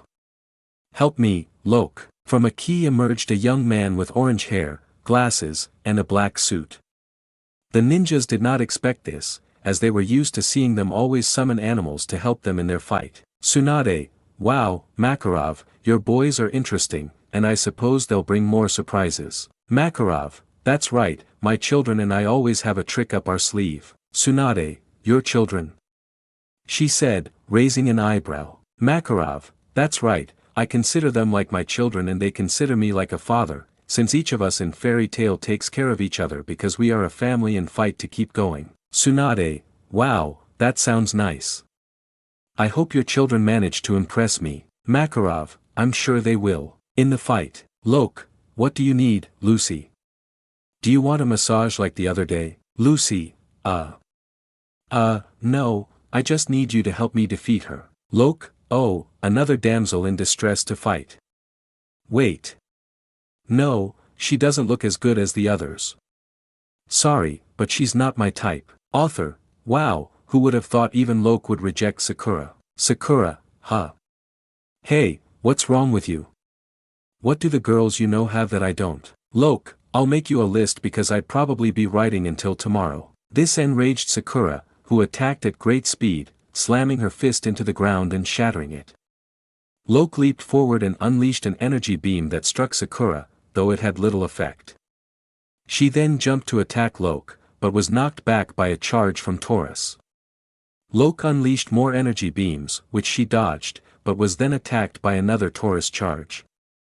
This time, she blocked, grabbed Taurus, and hurled him at Lok, who crawled across the ground, dodging Taurus. He then swiftly approached Sakura, delivering a punch to her stomach followed by a kick and a blow to her face, knocking her back slightly.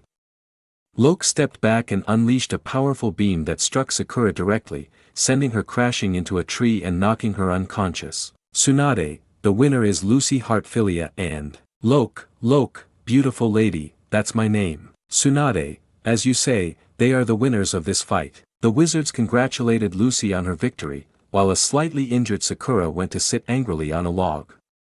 Naruto tried to cheer her up, but she ignored him. Tsunade, very well, the last fight will be between Kakashi Hatake and ERZA Scarlet. But I'll leave that for the next chapter. End of chapter. Chapter 6 Kakashi vs ERZA. Tsunade, let the fighters come forward. Yugao, hey, who do you think will win?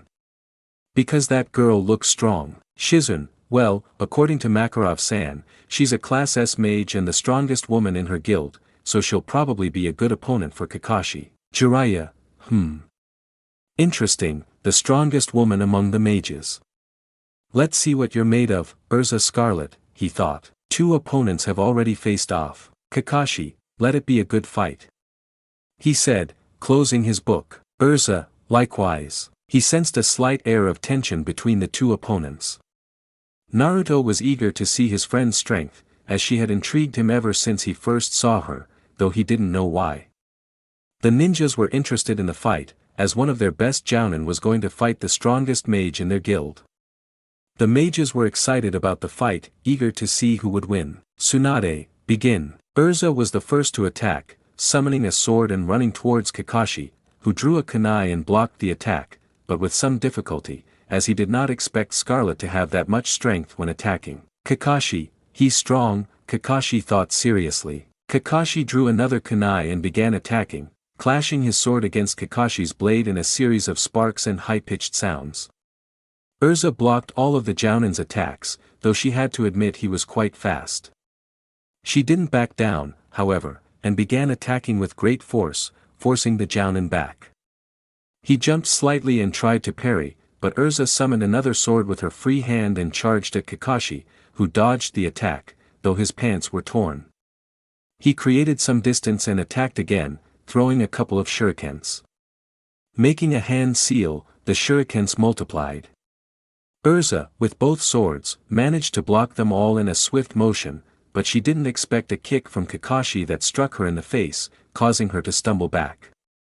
She didn't give up, though, and attacked with both swords, which the jounin managed to block with his own kunai. The two were pushing with their weapons to gain an advantage, but they were evenly matched. ERZA, in a quick movement, slightly reduced her push to deliver a knee strike to Kakashi's stomach. He made a small grimace of pain, causing the resistance of the pushes to decrease, and ERZA took advantage and, turning around, gave him another kick that sent him flying a few meters. Naruto, wow, ERZA-chan is strong, don't you think, Sakura-chan? Sakura, yes, yes, yes, but remember that Kakashi-sensei is a jounin and has years of experience in fighting. I admit that girl is strong, but it's obvious that she's going to lose against Kakashi-sensei. In the fight, the two opponents continued their clash of weapons at a good speed, Kakashi with his kunai and ERZA with her swords. Kakashi was gaining a slight advantage due to his speed, trying to land his attacks, but they weren't very effective because of ERZA's armor. The two jumped back to catch their breath. Kakashi, you surprise me, you're stronger than I expected. ERZA, I agree, you have good speed. Kakashi, yes, but I still have 1,000 tricks up my sleeve, so get ready. ERZA, I also have my tricks up my sleeve, re-equip. ERZA's body began to glow, and in a great flash, it was clear that she had changed. She now wore a new silver armor with wings, and parts of her body were also showing a lot of skin. The ninjas were surprised by Scarlet's new look, especially Jiraiya, who suffered a great hemorrhage and immediately came up with a new idea for his next book. Kakashi, wow, I really didn't expect that. Kakashi said, a small drop of blood trickling from his nose. ERZA, heavens will armor. Without wasting any time, ERZA attacked with even greater speed than before. Kakashi barely managed to dodge one of her swords, but he received a cut on his arm and was then kicked in the face, which sent him flying a few meters. He quickly regained his balance and also attacked with even greater speed. They began attacking at an even faster pace than before, though Kakashi had a slight advantage due to his speed. ERZA created some distance and summoned several swords, launching them at Kakashi, who leaped from side to side, dodging all the attacks. He didn't expect ERZA to appear in front of him, and the mage attacked with her sword. As she did so, Kakashi exploded in a cloud of smoke, revealing himself to be a tree trunk. ERZA, substitution, huh? ERZA instinctively turned around and saw Kakashi making a hand seal. Kakashi, Katan, Ryoka no Jutsu. A fire dragon burst from Kakashi's mouth, slightly surprising the mages. ERZA, seeing this type of attack, knew what to do, and her body began to glow again as she too took the blast. When the fire dissipated, ERZA was revealed to be unharmed and wearing new armor. This armor featured red, black, and yellow accessories, and she now wielded a red sword and wing-like appendages, giving her the appearance of a dragon suit. ERZA, Empress of Fire Armor. Kakashi, well, my attack didn't do anything to you, and I suppose that's because of that new armor you have, right? ERZA, we'll leave the talking for later, now you're being curt. From her sword she gathered fire which she launched at the jounin who with a jump barely managed to dodge the attack, but ERZA jumped to the same height as him and quickly made the same attack, hitting the jounin full force, falling to the ground with some burns. He got up quickly and was going to attack but received a punch to the face followed by a kick. Kakashi, it seems I underestimated her, this girl is strong, I'll have to use this, he thought, removing part of his mask and revealing his Sharingan. ERZA, what is that eye? It doesn't seem normal. I'll have to be careful. ERZA thought. The mage went to attack at greater speed, but Kakashi easily dodged her attack and kneed her in the face, sending her flying a few meters.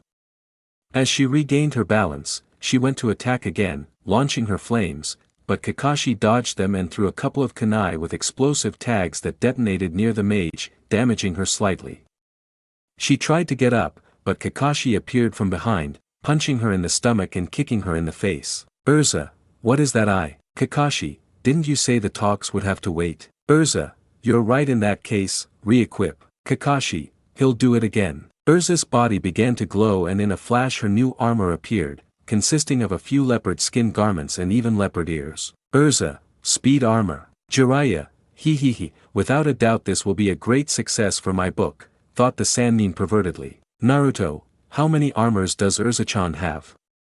It's incredible, and those leopard ears make her look cute and adorable. Wait, what? Thought the blonde boy. The mage moved at greater speed with her two swords, slashing the jounin's arm.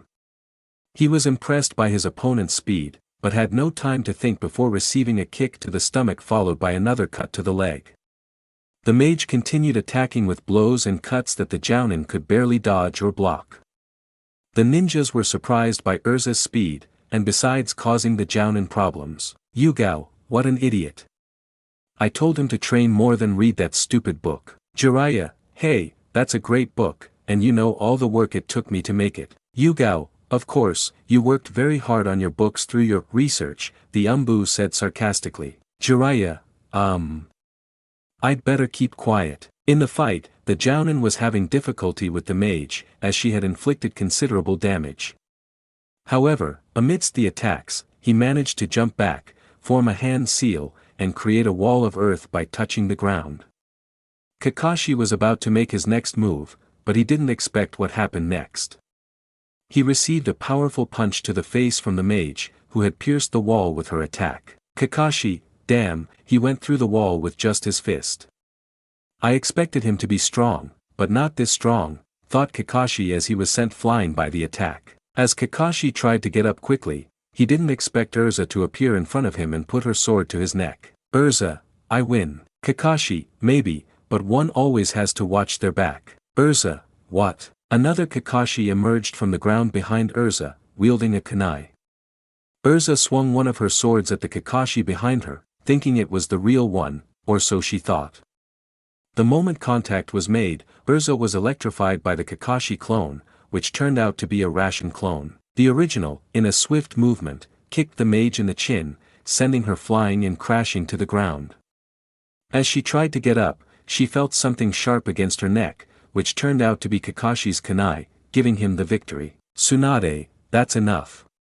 The winner is Kakashi Hatake. Kakashi, I congratulate you, you are truly very good at fighting. ERZA, I agree, you have great speed and techniques, I see why you're a sensei. Naruto, it was incredible, don't you think, Sakura-chan? Sakura, ha. The result was obvious, the tomato-haired girl was obviously going to lose against our sensei. Naruto, oh, come on, Sakura-chan, you don't have to be like that with ERZA-chan.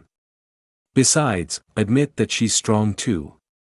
Didn't you see how she put Kakashi-sensei in a tight spot? Sakura, yeah, whatever. Naruto, are you upset because that cow called you flat-chested? Sakura, shut up, Naruto. Tsunade, I must say that your mages are incredible, Makarov, especially ERZA, she gave one of our best ninjas a hard time. Makarov, thank you Tsunade-sama, my children are always full of surprises. Natsu, hey ERZA, the fight was amazing even though you lost, it was incredible. Wendy, Natsu is right, ERZA-san, it was a good fight. ERZA, thank you very much. I must say that he was quite strong, but that was to be expected since he is one of the best ninjas in the village. Tsunade, yes, but not just anyone can cause trouble for the copy ninja. Only a few have managed it. You impress me, girl. She said with a smile. ERZA, Bose, thank you very much, Tsunade-sama. Tsunade, what good manners you have. And you, brat, why can't you have the same manners as her? She said, looking at Naruto. Naruto, oh come on, Bachan, you know how I am. Gray, heh, you look a lot like Flamethrower. Natsu, OE, Tsunade, okay, that's enough. We're finished for today. Later I'll see what missions I can give you so you can pay for your apartments. Makarov, thank you, Tsunade-sama. Naruto, so what do we do now? Tsunade, why don't you go to the hot springs? You do well to rest after today's fight. Natsu, oh yeah, a bath would do me good. Naruto, then let's go, what are we waiting for? Everyone, yes. Elsewhere in the desert, two figures in black robes with red clouds could be seen on their way to their objective. Deidara, tell me, Sasori, what do you think about those guys they were talking about earlier? Sasori, I don't know, but I hope they're interesting enough to add to my puppet collection. Deidara, you're definitely addicted to puppets, but I don't think they'll cause us any problems since they're in Konoha. Sasori, we must not forget that the QB is in the village and it will not be easy for any of us to capture it. Deidara, maybe, hey, what do you think about what the leader said about taking care of those guys? Sasori, I don't know, but let's trust him, he'll know what needs to be done. Deidara, hopefully, it seems we've finally arrived at our destination. Later, back in the village, at the hot springs, the ninjas and mages were enjoying a bath.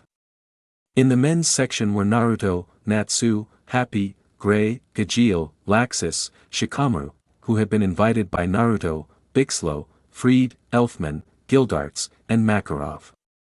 In the women's section were all the mages, and the only ninjas present were Tsunade, Shizune, and Temari. Naruto, this feels amazing, it's been a long time since I've come to the hot springs. Elfman, bathing together is for men. Naruto, hey Shikamaru, why didn't you come watch our fight? Shikamaru, I was working on some paperwork for the Chunin exams and on top of that, having to walk so far just to watch you fight is a pain. Naruto, were you working or were you with Temari? Shikamaru, both things. Gray, hey, you guys have been friends for a long time, right? Shikamaru, that's how it's been since we started at the academy. Makarov, well, then they're like these two brats here. Pointing at Natsu and Gray. Naruto, have you all known each other for so long? Laxus, that's right, I had to babysit for these idiots several times because they were a mess on missions. Gajeel, Lily and I joined a couple of months ago, but I must say it's not bad. Bixlow, it was because you were in another guild until you joined ours because it's the best hee. Gildarts, approaching Naruto, hey brat, tell me, what do you think now that ERZA is sleeping at your house, huh? Naruto, well, nothing, because he's a nice person. Gildarts, oh come on, you're really lucky to have Titania sleeping in your bed. And tell me, does she sleep with or without pajamas? Naruto, hey, what's wrong with you? Do you think I'm spying on my tenants? I'm not like Ero Sennin. Gray, but we can't deny that you're lucky to see ERZA sleeping at your house, and you'd be even luckier if this walking torch wasn't in your house, hahaha. Natsu, what did you say? Gray, you heard me, Pinky. Naruto, they're going to start again. Meanwhile, on the women's side, the girls could hear what sounded like a fight going on from the other side, but even though they didn't understand what was being said, they decided to ignore it. Tsunade, well, this is what I needed after all that work, wasn't it, Shizune? Shizune, yes, Tsunade-sama truly deserves it. Some girls looked at the Sanin's breasts with a bit of surprise, as they were enormous. Kana, did you see the size? Lucy, they are undoubtedly enormous. Juvia just hopes that Gray-sama notices Juvia and not that new rival. Mira Jane, approaching ERZA, so tell me how it is. ERZA, what about? Mira Jane, come on, don't play dumb, tell me what you think of Naruto. This caught the attention of the others. Tsunade,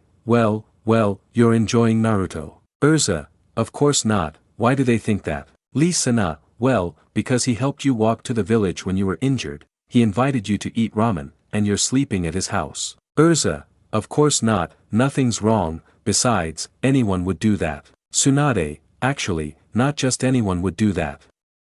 Tsunade said, drawing everyone's attention. Lucy, why does Tsunade-sama say that? Tsunade, because Naruto is special in and of himself, even if it doesn't seem like it. He didn't have an easy life and many things have happened to him. For a long time he was alone and had hardly any friends, and he has worked hard, shedding blood, sweat, and tears to get here. Shizune, Naruto is not like the others, he tries to improve his life by making new friends, since in the past it wasn't easy for him to meet people. Temari, thanks to Naruto, he saved my brother from the darkness, and to this day I am grateful to him. Tsunade, so it's normal that you like him, besides, he's one of your kind. Temari, he's a complete idiot, but I have to admit he's handsome. What was said surprised the mages, and especially ERZA, because of the blonde guy and seeing who he was. Mira Jane, see, ERZA, you don't have to be ashamed of liking Naruto. ERZA, but I've told you I don't like him, and besides, I barely know him. Lucy, come on ERZA, you don't have to feel embarrassed. Besides, Naruto is just as handsome as Nat. Boom! The wall shattered, sending Naruto and Natsu flying, who had been sent flying by a furious Laxus. Laxus, can't a guy have a bathroom in peace? Naruto, oh, come on, idiot. They started fighting and I tried to stop them and... touching, huh? Soft. Naruto hadn't realized it until he looked ahead and turned as red as a tomato because his hand was on one of ERZA's breasts and she turned just as red. Naruto, I'm sorry, it wasn't my, Falling backwards. Natsu, hahaha, be careful, friend. Naruto, shut up. First of all, this is all your fault because... Wait, softy again, but this time in my hands. I looked where he was playing and saw that he had his left hand on Temari's chest, which turned red and annoyed her, while the other was on Tsunade, who had a face of fury that hadn't been seen on her for a long time, and grabbed the two men above her head, lifting them into the air. Tsunade, well. What do you have to say in your... Both, it was him. Natsu, wait, first it was the stripper's fault. Naruto, it was literally Laxus's fault since he was the one who pushed us. Natsu, go old woman, it was his fault. Naruto, see, grandma, you blame. Grandma, why are you staying silent? What the blonde guy and the dragon slayer didn't realize was that the women were staring at a certain part of the blonde guy and they were all as red as tomatoes. Lucy, it's, Kana, yes. ERZA, enormous. They all stared at the blonde guy, who still didn't understand why they were all blushing. Naruto, hey girls, what's wrong with you? Shikamaru, idiots, they're like this because they see you have a huge one and for the first time in my life I envy you. Naruto got nervous and ran away from the place. Naruto, I'll see you guys at home later. Natsu, happy, and ERZA-chan. ERZA, why yes. ERZA said, still blushing from what she had just seen. In the desert at night. Sasori, it seems you had a hard time defeating him. I thought you'd be faster. Deidara, we're talking about a Jinchuriki, you should never underestimate them. Sasori, anyway, we've done our job, it's over here, so let's go. Deidara, yes.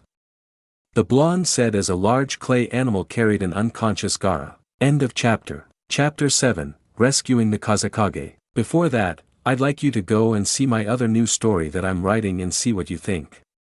Well, that's all. Then everyone who had been at the hot springs went home, except for Gildarts, who was sent to the hospital. He tried to spy on the women through a hole in the hot springs, and a furious Tsunade had him blown through the ceiling. That night, everyone was resting. Some of the women still had images of the blonde man's member in their minds and cursed ERZA for being lucky enough to live in her apartment. The next morning, the blonde man was having a somewhat awkward breakfast with his tenants. ERZA and Naruto had seen each other naked the night before and were a little uncomfortable looking at one another, while Natsu, being Natsu, was the one who spoke. Natsu, hey Naruto, you guys do missions too, right? Naruto, oh, that's right, I forgot about the missions. I'll ask Grandma if she can give us one. ERZA, and how are the missions? Naruto, well, there are some C-rank missions that are very boring, but there are also S-rank missions, which are the ones I love, although obviously they are more difficult. Happy, well, in our guild it's similar, only S-class mages like ERZA can take on those kinds of missions. Naruto, hey, how about we go order one? Natsu, oh yeah, time to do ninja missions. Said the Dragon Slayer, raising his fist in the air. Naruto, yes, but remember that some missions you shouldn't overconfident about, or it's not important to complete them, and also look out for the well-being of your companions. I'm only telling you this in case we get an S-class mission, so you'll be careful. ERZA, wow, to show that fun attitude she has, she knows when to take things seriously, ERZA thought. Natsu, okay, let's go. After a while, the two magicians and the blonde man went to the Hokage Tower and coincidentally ran into Kakashi and Sakura running. Sakura, Naruto, thank goodness you're here, we were about to look for you. Naruto, why, what's happening? Kakashi, the Kazekage, Gaara, was kidnapped by the Akatsuki. This surprised the blonde, and even more so when he learned that Gaara was already the Kazekage. Naruto, but how, when? Kakashi, there's no time to explain, we need to be at the entrance soon. You can come too if you want. He said, looking at the wizards. ERZA, don't worry, we'll go help with the rescue. Let me alert my companions. Kakashi, I'm sorry, but there's no time. This is an emergency. Perhaps Tsunade-sama will send a team later, but we must go to Suna to see what happened. Naruto, well, what are we waiting for? The blonde boy said seriously. Natsu, oh yes, our first mission. Get ready, Happy, because this will be an important mission. Happy, aye sir. After a while, Team 7 and the two magicians were already at the entrance along with Tsunade. Tsunade, alright, get ready because the village of Suna needs our support, so we depend on you to save the Kazekage. Naruto, okay, Grandma, can we go now? Sakura, calm down, Naruto. You don't have to be like this. The team was about to advance, but Jiraiya appeared in front of them. Jiraiya, hey Naruto, are you going on a new mission? Naruto, that's right. Jiraiya went to talk to Tsunade and looked serious, then he turned to Naruto. Jiraiya, Naruto, listen, no matter what happens, don't use that power, and you know what I mean. Naruto, I know, Ero Sennin, I'll be careful. Tsunade, hey ERZA, come here, take this. She said, handing her a Jounin vest and pants. ERZA, why am I getting this? Tsunade, it's just that I still prefer the other villages not to find out that mages from another dimension are in the village. They would do quite a few things to extract information from them or try to use them as weapons because of their abilities. You understand what I mean, right? ERZA, of course. The mage said, putting on her Jounin vest for now. Tsunade, Jiraiya, and Kakashi were a little surprised to see ERZA put on the Jounin vest, as it reminded them of another red-haired kunoichi they had seen wearing the same one a long time ago. The ninjas and mages would leave. Along the way they would meet Temari and she would be surprised to hear that her brother had just been kidnapped. Hours would pass and it was already night and Naruto was ahead of the pace. Sakura, hey Naruto, calm down, you don't have to rush so much. Kakashi, Sakura is right, go slower. Naruto, I just can't stand it anymore. This surprised those present and a little the magicians because they hadn't seen it like that, so Natsu stepped forward to stand next to Naruto. Natsu, hey Naruto, that Gaara guy is your friend, right? Naruto, yes. Natsu, you know, I understand your concern about how you are now. I was the same when Lucy was kidnapped. Naruto, was Lucy ever kidnapped? Happy, when Natsu found out, he got very angry and went crazy to rescue Lucy from a guild that had kidnapped her and saved her. Natsu, so don't lose hope, I assure you will save him.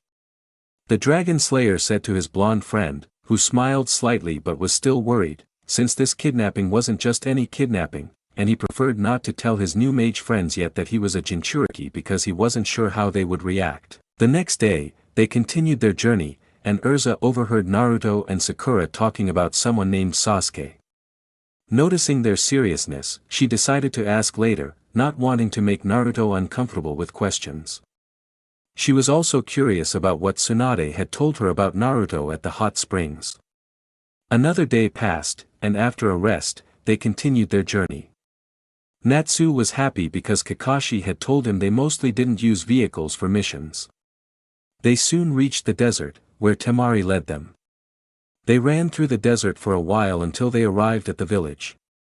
Temari was informed that Kankuro was in very bad shape after trying to save Gaara. They rushed to Kankuro's room.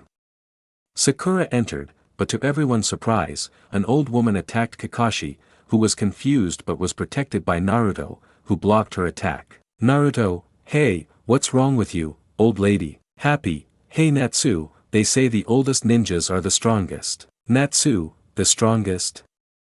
Well, get ready, old woman, because even though you're an old lady, I won't hold back. He said with a defiant smile, Chio, you all stay out of this, and you'll pay for what you did to my son, White Fang. ERZA, White Fang, Kakashi, I think you're confusing me. Ebizo, wait calmly, look closely, he's not the White Fang. Chio, huh? Looking at Kakashi, Kakashi, hello. Ebizo, remember that the White Fang died a long time ago, and when you found out you were sad because you couldn't carry out your revenge, do you remember? Chio, It was a joke.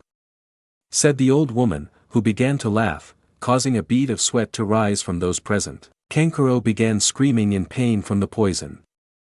Sakura asked the others to leave the room and wait outside. Outside, Kakashi had revealed that the White Fang mentioned earlier had belonged to his father.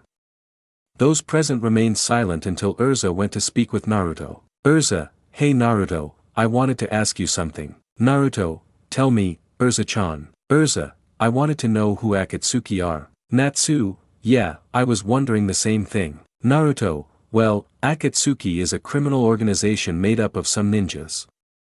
Each member is a Class S ninja, and they are feared for their nature and power. The mages were surprised by this, as it reminded them of Oration Cease or Grimoire Heart. ERZA, I see, but why was your friend kidnapped? Naruto, it's complicated, how about we talk about it another time? ERZA, of course, don't hesitate to tell me anything. Naruto, thank you, ERZA-chan. He said with a smile. Kakashi, wow, these wizards are nice. I like how they care about Naruto. To think that before he had very few friends and now he has friends sleeping at his house, thought Kakashi with a smile. After a while, Sakura had finished healing Kankuro, and the ninjas and mages were ready to set off again to rescue Gaara, only this time Chio joined them. Meanwhile, at the entrance to Konoha, Tsunade was with Team Guy and 2 other people. Team Guy, why don't you have any clothes? Gray, when did this happen? Gajeel, that darn salamander went off to have fun without us, heh, oh well, I'll finally be able to have some fun, hee, right Lily? Lily, true, although I wouldn't mind having a weapon to carry for fighting. 10-10, wait, you like weapons? Gajeel, hey, do you have any swords or axes you can give us? 10-10, of course, with pleasure. She said excitedly, taking out a scroll and summoning a sword and an axe. Niji, you'll give an axe to a cat. Lily, hey, don't underestimate me. Gajeel, hee, this sword looks good. 10-10, I know, right? Besides, I have. She couldn't continue speaking because she saw Gajeel eating her sword until there was nothing left, surprising the ninjas. Lee, did he eat the sword? Gajeel, phew, thanks, I was hungry. 10-10, what did you do, idiot? That was my sword. Why did you eat it? She said through comical anime tears. Gajeel, well, because I was hungry. 10-10, but that sword was unique. Niji, you have 15 more just like that one. 10-10, but we shouldn't waste such a beautiful object. Tsunade, very well, that's enough. You know what you have to do, so go quickly. Gray, wait, Tsunade-sama, why are Lucy and Wendy coming too? Tsunade, well, because according to what Makarov told me, she's busy, and Wendy is just a child. Gajeel, but she knows how to fight, and she can heal us if we get hurt. This surprised Tsunade a little. Tsunade, that girl can heal wounds, will she be like a medical ninja? Guy, he'd help us too, but we don't have time, so we have to leave now. So get ready, and may the flames of youth accompany you on this journey. Let's go, Lee. Lee, yes, Guy-sensei. The 2 users ran away quickly while the 2 magicians were left wondering what they had just seen. Gray, approaching Niji, are they always like this? Niji, you have no idea. They were all preparing for Gaara's rescue. Naruto's team, along with Team Guy, were ready to face the dangers of the Akatsuki once again, unaware that something even worse was yet to come. End of chapter. Cap 8 Wizards and Konoha vs Akatsuki. Our protagonists had already set off quickly to rescue Gaara. Kakashi had sent Pakken to track their escape route, and with Natsu's keen sense of smell, they were able to reach their objective more easily. Kakashi, upon seeing Natsu's sense of smell, was reminded of the Inuzuka clan, known for their excellent tracking abilities, except that Natsu's, instead of being like a dog's, was like a dragon's. After quite some time, they finally arrived at their destination, following Pakken's directions. In this story, they don't encounter the fake Itachi and Kisame, as they will be used for something else later in the story. Spoiler alert. Sorry. They were about to discuss the Akatsuki's objective, but Kakashi interrupted the conversation, as he didn't want the mages to find out yet. Kakashi, very well, this is it. ERZA, I see how we get through. Natsu, leave it to me, I'll take care of everything. He said, ready to smash the entrance with his fist, but was stopped by Kakashi. Kakashi, wait, Natsu, even if you try, it won't work. He has seals on to prevent us from passing. Naruto, damn it, why the hell do things always get complicated? What are they doing to Gaara? Naruto said, his eyes now a different color, blood red with slit pupils. Seeing this, the mages were very surprised. ERZA, Naruto, are you alright? Your eyes. Natsu, yeah man, what happened to you guys? Naruto, I'll explain later.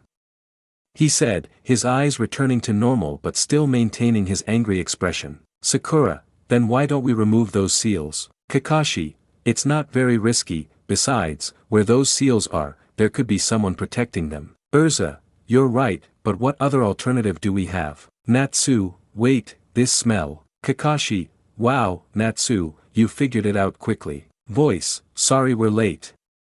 A voice said, and everyone turned around to see Team Guy along with Gray, Gajeel, and Lily. Kakashi, it's about time, guy.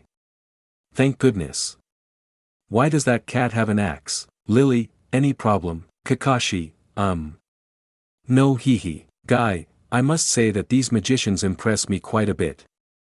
Our dear friend here, with his sense of smell, guided us here and we were able to take a shortcut. Chio, magicians, she thought, confused. Gajeel, take that salamander. Natsu, as if I cared. Gray, there go the usual pair of dragons. Natsu/Gajeel, shut up, Ice Queen. Gray, what did they say? Boom. Boom. Boom. The redhead knocked out the 3 wizards with one blow, while the others were frightened by it. Naruto, okay, I think ERZA-chan scares me more than Sakura, although at least she treats me better and is prettier. Wait, what? The blonde thought confusedly to himself. 10-10, that was because of my sword. Niji, get over it already. Meanwhile, inside the Akatsuki hideout, the members were extracting Shikaku while Gaara was slowly losing his energy. Deidara, damn, they arrived first, because they didn't let us occupy Sasori's pawns. Pain, because I have other plans for them, the best thing for now is to keep extracting the beast, we don't have much longer to go. Sasori, thank goodness we got back quickly. Kakuzu, what happens if they manage to get in first? Pain, they won't. Zetsu will keep them occupied for a while, that will give us enough time to finish this. Deidara, I hope so. Zetsu, of course it will be, I wonder if Toby will return soon to continue with the plan, thought the Akatsuki. After a while, Team Guy would go to remove the seals and face their copies, which they would later defeat and remove the seals. Kakashi, alright, now we can go through the entrance. Sakura, okay, I'll take care of it. Gajeel, move aside, Plank, I'll handle this. Said the Dragon Slayer, angering the pink-haired girl. With one blow, the Iron Dragon Slayer knocked down the entrance, but it was too late. The mages and ninjas saw 2 subjects sitting on top of Gaara. Deidara, they're a little late. Naruto, Gaara. Sakura, it can't be. Deidara, so, which one of you is the Jinchuriki of the Kyuubi? Naruto, you're all bastards. Sasori, it's him. And from what I see, there are also the subjects I mentioned, Zetsu. Deidara, wow, that's interesting. Besides the Jinchuriki, there are the foreigners. ERZA, what did you say? Kakashi, do they know about them? Nastu, listen, you damn transvestite. You'd better get away from Naruto's friend or you'll feel my fire fist. Happy, I. ERZA, calm down, Natsu. Think before you attack. We don't know how strong these guys are. Gajeel, for once I agree, and that guy with the scorpion tail gives me a bad feeling. Chio, Sasori. Sasori, this time we'll have to be careful, Deidara. They outnumber us, and from what I can see, they're not ninjas. I'll take care of the Kyuubi, you take care of the others. Deidara, no, I'll take care of the Jinchuriki and I'm going to show what my art can do. Sasori, no, art is. Natsu, I'm fed up. Natsu shouted, going to attack along with Naruto, as he was furious because he wanted to kill the Akatsuki. The Akatsuki reacted quickly and dodged the attack, while Deidara created a clay bird and carried Gaara away. Naruto, hey, where do you think you're going? Natsu, I'm going with you, Naruto. Let's go, Happy, I. Gajeel, come on, Lily, sure. The 5 who went after Deidara were then followed by Kakashi, who ordered those who remained to face Sasori. Sasori, I didn't expect to see you again. Chio, I just wanted to see my grandson's face. Gray, wait, grandson. Sakura, that's right, the one there is Sasori of the Red Sand and Chio's grandson. Sasori, well, from what I can see, there's quite a variety for my puppets, although the one that catches my eye the most is you. He said, pointing at ERZA. ERZA, me? Why me? Answer. Sasori, from that intense red color like blood, I can deduce that you are an Uzumaki. Gray, wait, that's not Naruto's last name. I don't understand anything. ERZA, you're wrong. I am ERZA Scarlet, fairy tale mage, and now you're going to pay for what you've done. She said, summoning her armor and 2 swords. Sasori, You can summon armor and weapons at will. How interesting, you'll make a fine addition to my collection. Sasori said, going to attack ERZA, but an ice wall appeared, surprising everyone present. Gray, don't think I'll let you get near ERZA. Chiyo, ice element, is it a Keikai Genkai? Chiyo thought in surprise. Sakura, he can use ice. Now that I think about it, I don't know anything about these guys' abilities. I need to find out more, Sakura thought. The ice wall also tore some parts of Sasori's clothing. Gray, is that at least human? Chiyo, what you're seeing now is a puppet. Gray, I see, so this guy is like Bixlow, huh? ERZA, no, it seems this one is much more dangerous, don't let your guard down. Sasori, you can use ice, huh? I must say this is getting interesting, and even more so when I make them my puppets. ERZA, what? Chiyo, what you're seeing right now is the body of a ninja who was turned into a puppet. Sasori removes all the organs from his victim's body and turns it into a puppet for his collection. The old woman's words shocked those present. ERZA, that's horrible. Gray, you can say that again. Sasori, I'd love to keep talking, but I have to go capture that blonde guy and then turn him into one for my collection. The Akatsuki member said, angering ERZA. ERZA, you won't lay a finger on Naruto. Sasori, we'll see about that, girl. Sasori opened his mouth, and several needles began to shoot out, aimed at them. Gray summoned an ice shield to block it, while ERZA was about to summon another armor to protect herself, but she felt her body begin to move on its own, confusing her, but she decided to ignore it. Gray jumped and summoned a bow with ice arrows, which he fired at Sasori, but he dodged them, ceasing to fire the needles. ERZA ran toward Sasori, and he tried to attack her with the poison in his tail, but missed, hitting a part of ERZA's armor that barely reached a free spot. Thanks to this, ERZA managed to cut off Sasori's tail with her sword, while Sakura destroyed Sasori's puppet with her fist, causing the real Sasori to jump away. Meanwhile, Naruto and the others were outside. Naruto, you bastard, get back here. Deidara, you bark a lot for being the strongest Jinchuriki. Natsu, hey, get down from your little bird and let's fight with our fists. Deidara, you think I wouldn't need it for an impossible fight? I would never abandon my art. Gajeel, if I were you, I wouldn't get too confident because we'll kick that clay ass of yours. Deidara, ha ha ha, and what are they going to do down there? Are they going to fly or something? Author, you had to speak, you fucking idiot. Natsu, good idea. Let's go, happy, I. Gajeel, you too, Lily. Lily, right away. The dragon slayers along with their cats flew towards Deidara, who did not expect that. Deidara, wait, flying cats. Author, you and your big mouth. Deidara launched several clay birds that flew towards the mages. Natsu, with his dragon breath, managed to make them explode before they could advance. Deidara continued summoning more clay birds, but thanks to the cat's flight speed, they were able to dodge the explosions. Deidara was also dodging the attacks, but with some difficulty since he couldn't move as quickly with his bird. The Akatsuki member launched birds, this time larger ones, that flew towards Gajeel. Gajeel, using his arms, which he transformed into iron rods, attacked the two large birds, making them explode simultaneously. Deidara didn't expect this and was about to attack again, but he didn't notice Natsu coming towards him. With his flaming fist, Natsu punched him in the face, sending him flying to the ground. Meanwhile, Gajeel, with an iron sword he had forged, decapitated the clay bird, and Gaara emerged from it. Gaara was falling, but Naruto managed to catch him before he hit the ground. Kakashi was surprised by the way the mages fought, but decided to focus first on Deidara, who quickly stood up ready to attack again. In the fight with Sasori and the others, Sasori revealed his true identity and quickly summoned the third Kazekage's puppet, surprising everyone. He attacked rapidly with the puppet, which launched many blades from its sleeve, heading straight for Gray.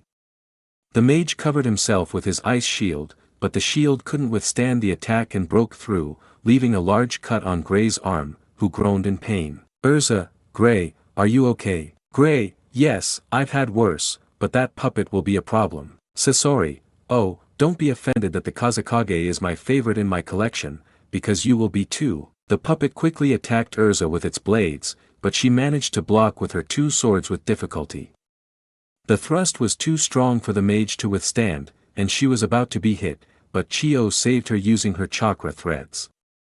For his next move, Sasori made the puppet sprout a pontoon of arms that were going to crush Sakura, but Grey destroyed several using an ice hammer. ERZA didn't stay behind and attacked with her purgatory armor, destroying most of the third Kazekage's puppet hands with her mace. Enraged, Sasori unleashed his iron sand, forming spears and launching them at the onlookers, who dodged the attacks. Grey, using his ice, tried to protect himself with an ice shield, but was sent flying. The sand was about to attack the mage again, but ERZA stepped in front and struck the sand.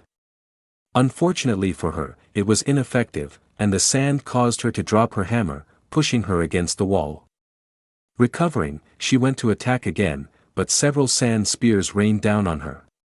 She tried to dodge them all, but one cut her arm and another her leg. Sakura attacked the puppet, but it was useless, as it formed a wall of sand that Sakura couldn't penetrate. She was met with an iron hammer attack that sent her flying, but Chiyo caught her using her chakra threads. Chiyo had summoned the puppets of Sasori's parents, but even so, they couldn't succeed. She told Sakura that she had to destroy them while the third Kazekage's puppet was distracted by her and the mages. Grey quickly summoned an ice cannon as ERZA transformed into her black winged armor. Grey fired the cannon while ERZA, at full speed, dodged the iron sand attacks. Sasori, seeing the ice attack coming, erected a wall of iron sand that barely withstood the attack. But what he didn't expect was ERZA appearing in front of him and trying to cut the puppet, or so he thought. The mage's attack wasn't aimed directly at the puppet, it went for Sasori's arm, which was severed. Sakura, taking advantage of the situation, went and destroyed the third Kazekage's puppet. Grey quickly struck Sasori with an ice hammer, sending him flying against the wall, where he was swiftly immobilized with a kind of ice handcuffs. Chiyo, it's over, Sasori, you've lost. Sasori, not yet, you silly old woman. Don't think I haven't shown you all my toys yet. He said, moving his fingers, and one of the parts of the first puppet managed to control it and fired apart as if it were a torpedo, and Grey quickly realized this. Grey, everyone watch out. He shouted, alerting those present who left except for Sasori, who received the attack and, upon hitting the ice bonds, was freed with almost all his clothes torn. Once freed from there, it was possible to see completely what he was, and everyone understood why he looked so young now. It was because his body was a puppet. Everyone was surprised by the appearance he had. ERZA, he abandoned his humanity because of his addiction to puppets. What kind of people are in Akatsuki? ERZA said, surprised. Sasori, now tell me what you think, Chiyo. I finally have eternal life through my art, so prepare yourselves because today you will be part of my collection, and I assure you that I will turn you into my puppets while you are alive, slowly removing your organs while you agonize in pain for being part of my art. End of chapter. Chapter 9 End of the Rescue. Our ninjas and mages had reached the Akatsuki pair and confronted them, splitting into two groups. The group facing Deidara had the advantage, having knocked him off his bird. Even if he tried to escape, he wouldn't succeed, as the dragon slayers were there with their cats to prevent him from flying. Meanwhile, the group facing Sasori forced him to reveal his true form. His body was a puppet. Now with the Naruto group. Deidara, damn it, that idiot Zetsu could have warned us that they had flying cats. I have no choice but to face them head on. Gajeel, alright Salamander, get ready to kick his ass. Natsu, you don't need to tell me. The two went to attack the Akatsuki who only sent some clay birds. The dragon slayer dodged the birds but they returned to the direction where the mages were going but exploded because Kakashi threw some shurikens to make them explode. Deidara continued attacking and launched more clay birds plus some clay spiders that he had prepared. Natsu unleashed a burst of fire, eliminating the birds, while Gajeel, with some difficulty, dodged the explosions as the birds were fast.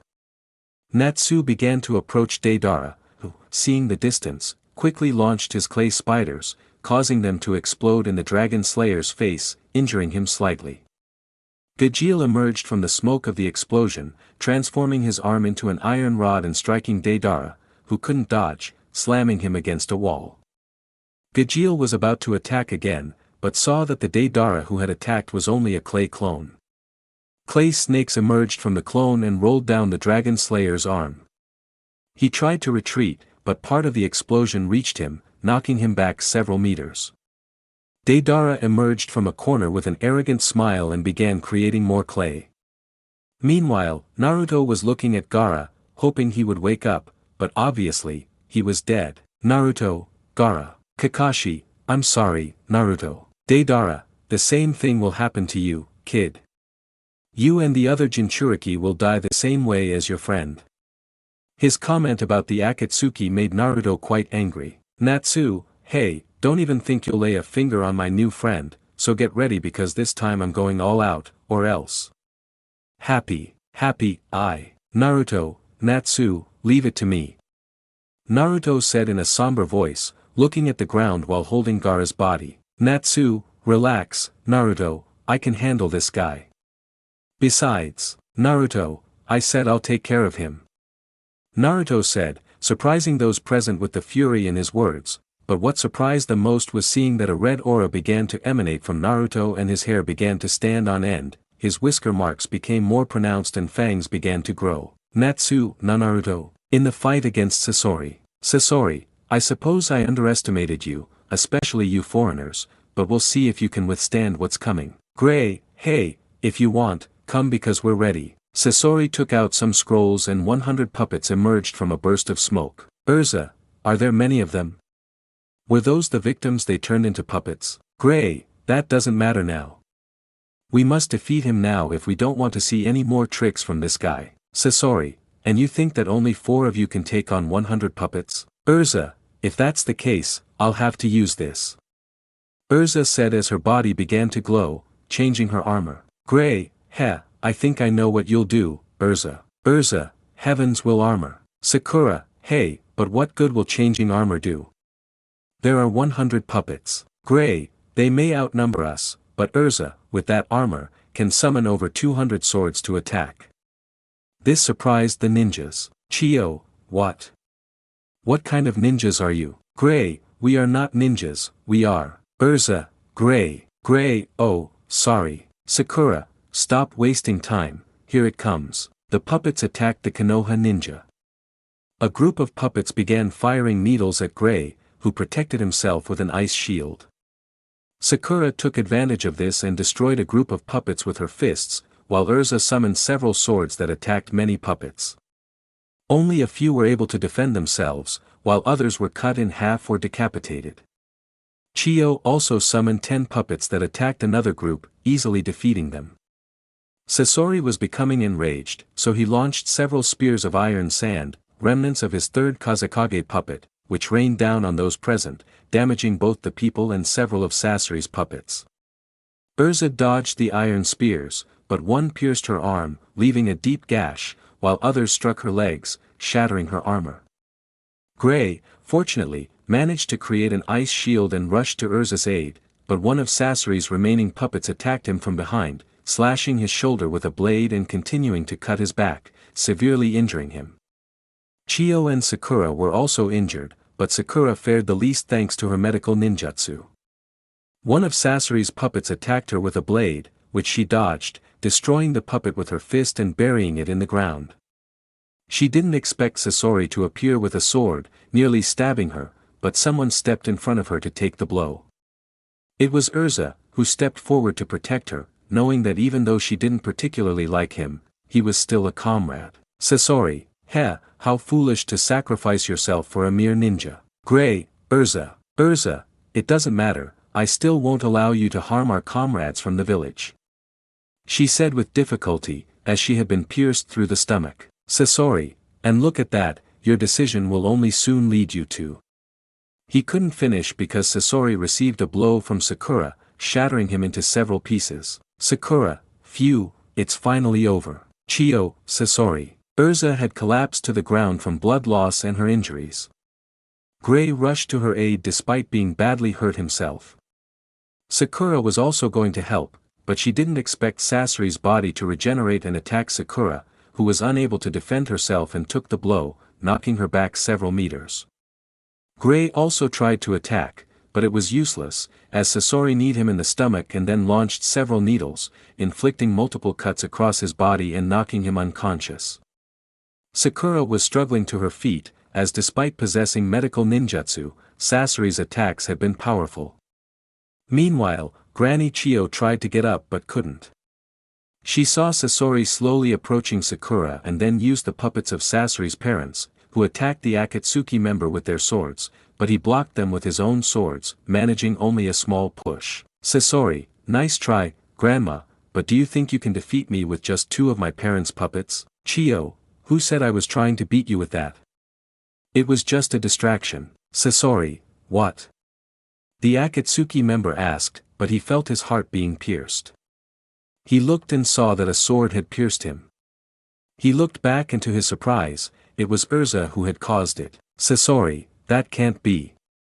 With all those wounds and blood loss, you shouldn't be able to get up.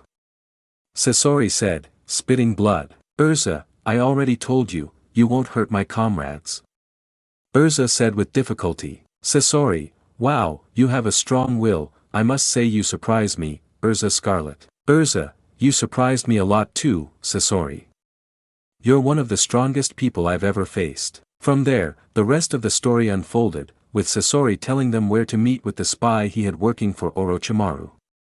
At that moment, Sasori died, his strength failing him completely. Sakura struggled to heal everyone, as they had many wounds, but she managed to heal them all enough to continue, though they were still somewhat injured. Chio, meanwhile, gazed sadly at her grandson's lifeless body. ERZA saw this and approached her. ERZA, I'm sorry about your grandson. I wish there was another way to stop him. Chio, don't worry, he had to pay for his crimes in some way, even though he was a cold-blooded killer and murdered many people. He was still my grandson. She said sadly. Gray, sorry to interrupt, but let's go to the others. There's still one more Akatsuki member left. They all nodded and went to the other group. Meanwhile, with Naruto and his group, the blonde boy with the 9 tails chakra was brutally attacking Deidara, who could barely withstand the Uzumaki's furious blows. Naruto's only goal was to destroy the Akatsuki member. The others watched in astonishment, along with Teen Guy, who had just arrived. They had never seen Naruto like this before. Natsu, is that Naruto? Happy, it looks like a monster. Happy said, scared. Gajeel, but what's wrong with him? He's attacking in such a savage way that he looks like an animal. Guy, Kakashi, what do we do in that state? Naruto, I don't think he's capable of reasoning. Kakashi, I know Jiraiya-sama warned me about this, and luckily he gave me this. He said, taking out the seal Jiraiya had given him. From there the others would arrive and be surprised to see Naruto's new appearance. ERZA, that's Naruto, but what happened to him? She said, worried about the blonde boy. Kakashi, he's furious right now, and will need everyone's help to calm him down. Gray, what about the Akatsuki? Deidara, damn, this kid is too strong. I expected the Kyuubi Jinchuriki to be strong, but this is too much. I have no choice but to use my final attack, Deidara thought as he continued to receive blows from the Uzumaki. Deidara, with what little strength he had left, kicked the blonde boy away a little and took out more clay, which this time he started to eat himself. Deidara, I'll show you my final art. He said as he swallowed the clay and began to swell. Niji, we have to do something. It's starting to concentrate large amounts of chakra. If that explodes, we'll be dead. Kakashi, damn it, I have no other choice. Kamui. Suddenly, Kakashi's Sharingan changed and a portal began to draw Deidara in, who had just exploded, but the portal absorbed the explosion. Upon seeing this, Naruto became enraged because he wanted to finish off Deidara, but he didn't realize he was surrounded by ice, preventing him from moving. Meanwhile, Kakashi ran to him and placed the seal, and the red chakra began to disappear, returning Naruto to his usual self. Everyone sighed because it was all over. After a while, elsewhere, Naruto was crying upon seeing Gaara dead. ERZA was going to try to comfort him, but Chio spoke first, saying she would give her life to save Gaara's. After a long time, Gaara began to awaken and saw Naruto with his friends from the village, along with the people who had come to help him. At that moment, Granny Chio lost her life, and everyone was saddened by her loss. They then set off for the village. A day later, the Sand siblings and the Konoha ninja were at the entrance. Temari, thank you so much for saving my little brother. I don't know how we can thank you. Naruto, you don't have to do it, Gaara is my friend and I was willing to help him anyway. Gaara, I'm very grateful to you, Naruto Uzumaki. You're the best friend I've ever had. He said, shaking the blonde boy's hand. Temari, but even so, we'd like to return the favor someday. I thank you all as well. Temari said, looking at the magicians. Natsu, you're welcome, it's our duty, besides, it was fun, wasn't it? Happy, I sir. Kankuro, a cat with wings and another with an axe. Lily, is it really that weird that he's carrying an axe? Naruto, well, his is quite strange. Gajeel, don't pay them any attention, Lily, they're just jealous. Kakashi, we'd better go, we should. Naruto, okay, see you later Gaara, Kankuro, and Temari. The blonde boy said, leaving with the others. Temari, goodbye, thanks again. Kankuro, thanks too. Hey, and you, the stripper, put some clothes on or the sun will end up tanning your whole body. Gray, when did this happen? Kakashi, thanks for helping me, guy. Using Kamui was quite exhausting. Kakashi said to his rival, but received no response. Instead, he was thrown into the air, drawing the attention of the others. Guy, hahaha, let's see if they can keep up with me. Guy said as he ran off carrying Kakashi on his back. Everyone saw the ridiculous scene until Lee spoke. Lee, come on Niji, get on. Posing himself up so Niji could climb onto his back. Niji, don't even think about it. Natsu, but I do. Natsu shouted, climbing onto Lee's back. Lee, that's right, Natsu-kun, it's clear the flames of youth are burning bright in you. Gray, literally, there are flames in it. He said with a drop of sweat. Natsu, let's go. Lee, yes. Lee said, running with Natsu on his back. Sakura, it must be a joke, only they are idiots enough to do that. Ten, yeah, who else would do that? Gajeel, hee, well, let's go Lily, we have to catch up with Salamander. He said, running with Lily. Ten, this has to be a joke. Gajeel, hey, by the way, your kunai and shurikens were delicious. Gajeel said, telling me to keep running. Ten, what? Checking her pockets, no, you damn weapon eater. When I catch you, you'll see.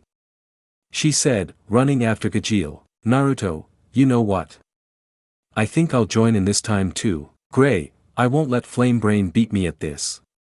He said, running along with the others. Elsewhere was the puppet battlefield along with Sasori's body. Zetsu, be well, who would have thought Sasori would lose a fight? Zetsu, and it seems we underestimated those foreigners, they have more surprises than we expected. Zetsu, be yes, hopefully Toby will arrive soon at the place where they came from, while he is outside things will be a little more complicated for us. Zetsu, and don't worry, I believe Toby will bring something good to benefit our plans. In another dimension, a vast kingdom could be seen, with many people walking around doing everyday things like work.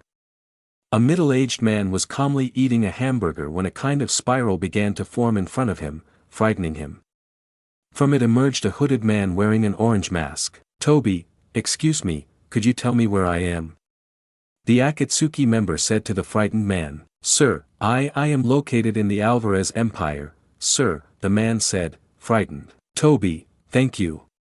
He said as he walked away in another direction. End of chapter. Chapter 10 Rest. Following the successful mission to rescue Gaara, we see the mages and ninjas racing to see who can reach the village first.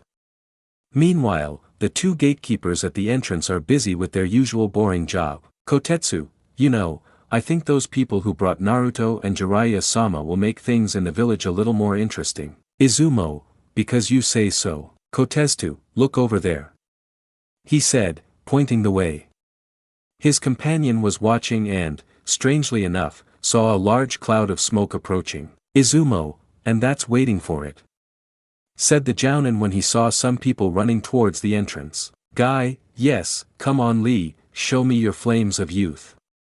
Guy shouted as he ran, carrying a dizzy Kakashi on his back who looked like a rag doll. Lee, don't let me down, Guy-sensei. Natsu, that's the spirit. The runners arrived first, Guy with Kakashi, and then Lee with Natsu. Guy, haha, nothing better than a good race, I must say you did well Lee. Lee, Thanks Guy-sensei, next time I'll come in first place instead of second. Guy, technically you didn't come in second, you came in third. Lee, what? Guy, you forget that I have Kakashi on my back, that makes him second while you're third. Natsu, wait, does that mean I'm fourth? Guy, that's unfortunate. Gajeel, take that, salamander. Bushy eyebrows beat you, said Gajeel, arriving with Lily. Natsu, at least I didn't come in fifth. Gajeel, is that because you left early, idiot? Natsu, you want to fight? Because I'd gladly do it, I still have plenty of energy left. Happy, not me, I just want to eat some good fish. Gajeel, you're only acting like this because if I had been playing games at the same time as you, I would have beaten you, hee. Natsu, now you'll see. Natsu said as he comically began fighting Gajeel in a cloud of smoke while the others arrived. ERZA, hey you guys. Naruto, relax, ERZA-chan, let them have some fun. Besides, I see you're a little tired too, so why don't we go and rest a bit? After all, we had a difficult mission. The blonde said with a smile. ERZA, okay, and I also wanted to talk to you about something. Naruto, sure, why not, let's go. The blonde boy said, followed by ERZA, but someone stopped them. Sakura, hey, where do you think you're going? We have to go to Tsunade-sama to report the mission. There's no time to rest. Naruto, relax, Sakura-chan, we're just going to rest a bit after that big race. ERZA, yes, I am actually a little tired. Sakura, what does that matter? Reporting the mission is important. Besides, I have something important to tell you, Naruto. ERZA, hey, we're just going to rest for a while, besides, Naruto is tired too. Sakura, you stay out of this, you cow udders. This is between Naruto and me. The pink-haired girl's words made ERZA angry. ERZA, hey, can I ask what's wrong with you? I didn't insult you, I'm just saying let Naruto rest. ERZA said angrily. Sakura, hey, what's it to you? Just go away and let me talk to Naruto. ERZA, I can't believe it, and this is how you thank me for saving you from Sasori. Sakura, I never asked for your help, besides, if I had used my medical ninjutsu, I would have healed my wound. You were foolish to get in the way. Gray, hey, what's your problem? ERZA tried to save you, putting her life in danger, and this is how you thank her. Gray said, also angry with the board. Sakura, and what are you getting involved in? You know, I think it would have been better if you hadn't come on this mission. Naruto, enough Sakura-chan. The blonde man shouted, surprising those present. Sakura, but Naruto. Naruto, how dare you speak about them like that? ERZA-chan and the others volunteered to help save Gaara and helped us a lot in the fight, even getting hurt in the process. ERZA-chan almost died trying to save you, and you have the nerve to insult her. The blonde boy said furiously. Sakura, but Naruto. Naruto, don't say anything. I can't believe that in all these years I've been away you're behaving like this. You really disappoint me. Naruto said, surprising those present. Sakura, but Naruto, I really need to talk to you. Naruto, well, it will be later. Sakura, but, Naruto, I said later. Naruto said, leaving, followed by ERZA. Natsu, hey, wait for me, let's go. Happy. Happy, yes sir. Gray, I think I'll go with you too. The ice mage said, following the others. Gajeel, come on Lily, let's see if we can find more of those weapons. Gajeel said, leaving with Lily. Lee, wow, it's been a while since I've seen Naruto-kun so angry. Niji, what did you expect, given how Sakura treated her new friends? And I agree with him. 10-10, Why don't we report back from the mission before things get worse? 10-10 said, a little nervously. Guy, good idea, let's go. With Naruto and the mages were seeing that the blonde boy walking in front of them seemed angry. None of them wanted to approach him since they didn't know what to say to him, but they also wanted to thank him for defending them from the bubblegum-haired girl. The mages stayed away until ERZA approached Naruto. ERZA, Naruto. She said, placing her hand on his shoulder. Naruto, huh? What's happening ERZA-chan? ERZA, I wanted to apologize for the argument and also thank you for defending us. Naruto, you don't have to apologize, ERZA-chan. you didn't do anything wrong. Sometimes Sakura-chan has a habit of getting angry very easily. ERZA, yes, it's very noticeable. Happy, hey, why don't we think of something else to forget about what happened earlier? Naruto, of course, hey Natsu, it's obvious you and Happy make a good team. It was awesome how you beat that guy up. He said with a smile. Natsu, yeah, Happy, in a fight we had with someone called Cobra who rode a winged snake, it was similar in how we faced that blonde guy. Naruto, a snake with wings. Well, if there are cats with wings, why not snakes? Happy, although it wasn't that difficult to defeat him, he wasn't that strong in hand-to-hand combat. Gray, although that other one called Sasori was quite dangerous with his puppets, if I'm honest, he's one of the strongest enemies I've ever faced. ERZA, besides, we had no other choice but to kill him. ERZA said, looking at the ground, which was noticed by Naruto. Naruto, what's wrong, ERZA-chan? Are you like this because of Sasori? Gray, it's just that in our guild we are forbidden from killing. Naruto, oh, I see. Natsu, did you kill Naruto? That question caught the blonde boy by surprise. ERZA, hey Natsu, how can you ask her those kinds of questions? Naruto, no, don't worry, it's okay. And to answer your question, yes, I have killed, and I didn't feel good about doing it at all, but sometimes a shinobi has to take risks to achieve their goal or protect what they care about. Maybe you don't like it much, but that's the shinobi world. I hope you understand. ERZA, relax, we understand, right? She said, looking at the two mages. Gray, of course, after all, this is their world and they do things their way. Natsu, I don't like killing, but if it's to protect my friends, I have no other choice but to do it. The blonde man smiled at the wizards, noticing that each one bore a slight resemblance to him in protecting their comrades. ERZA, by the way, Naruto, who? Lucy, guys, there they are. Lucy said, coming with Kana and Mira. Natsu, hey Lucy, how's it going? Lucy, hey, why didn't you tell me about the mission you went on? I could have helped. She said, pouting. Natsu, hee, sorry, we were in a hurry. Look, so how was the mission? Natsu, it was great, although a bit complicated. Lucy, complicated? How complicated? Gray, it turns out the types of enemies in this world are more dangerous than we expected, even ERZA almost died. He said, surprising the three mages. Lucy, wait, what do you mean they almost killed you? ERZA, are you okay? ERZA, yes, I'm fine, my wounds have healed. Kana, and I suppose this handsome guy saved you, huh? She said, putting her arm around the blonde's neck, which for some reason annoyed ERZA, and she didn't know why. Naruto, hey Kana-chan, could you? Wait, are you drinking this early? The blonde boy said, raising an eyebrow. Kana, don't worry, I'm the best drinker in Fairy Tail. One bottle won't get me drunk, but I can do other things. She said, caressing the blonde's cheek, who blushed slightly but then noticed ERZA. ERZA, Kana, she said, placing her hand on the mage's shoulder, who paled upon seeing the murderous aura that Titania emitted. Kana, why yes. She said nervously. ERZA, we'll go rest at Naruto's house, and I'd appreciate it if you let him go since he needs to sleep. Naruto, but I'm not sleepy. ERZA, yes, you have. She said with an aura that frightened the blonde. Naruto, yeah, let's go.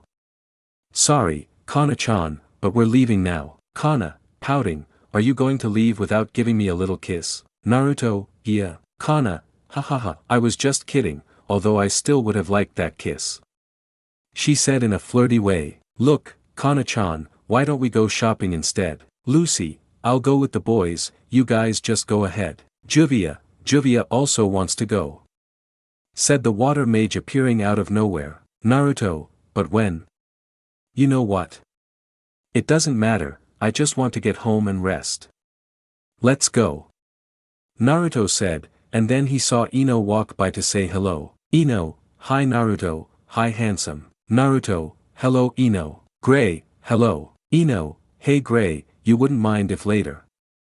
The kunoichi couldn't finish because she saw Juvia with shark-like eyes stalking her prey. Gray, what's wrong? Gray asked, seeing Ino looking very nervous. Ino, I'm not worried, but I'll see you later and I don't care if you're naked. The blonde said, walking away in another direction. Juvia, rival. Lucy, phew, finally a new rival for Juvia, so she'll forget about me, Lucy thought with a drop of sweat. The group of magicians had already arrived at the blonde man's house. They ate a little and talked about the mission, except for Naruto, who was on his bed staring at the ceiling. He was silent until Lucy called his attention. Lucy, Naruto, are you okay? Naruto, oh yeah, don't worry, I'm just a little tired, that's all. Today was a long day. ERZA, hey Naruto, we could talk to you about something important, but after you rest. Naruto, it's not okay. If you want, we can talk now. I think I have enough energy for a little one. He said, getting out of bed. ERZA, okay, but can it be in private?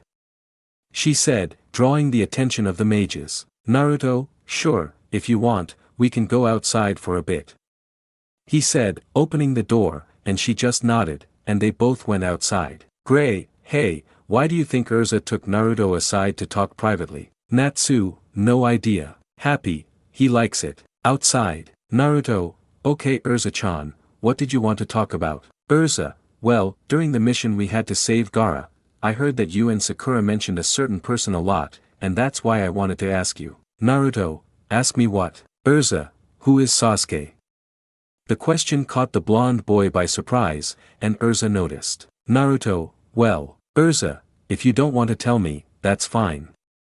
I don't want to force you to do anything. Naruto, it's okay, don't worry, I'll tell you why. I left you guys with a lot of questions about what happened on the mission, so I want to answer at least one. Well, Sasuke was my teammate along with Sakura-chan and Kakashi-sensei. We were Team 7.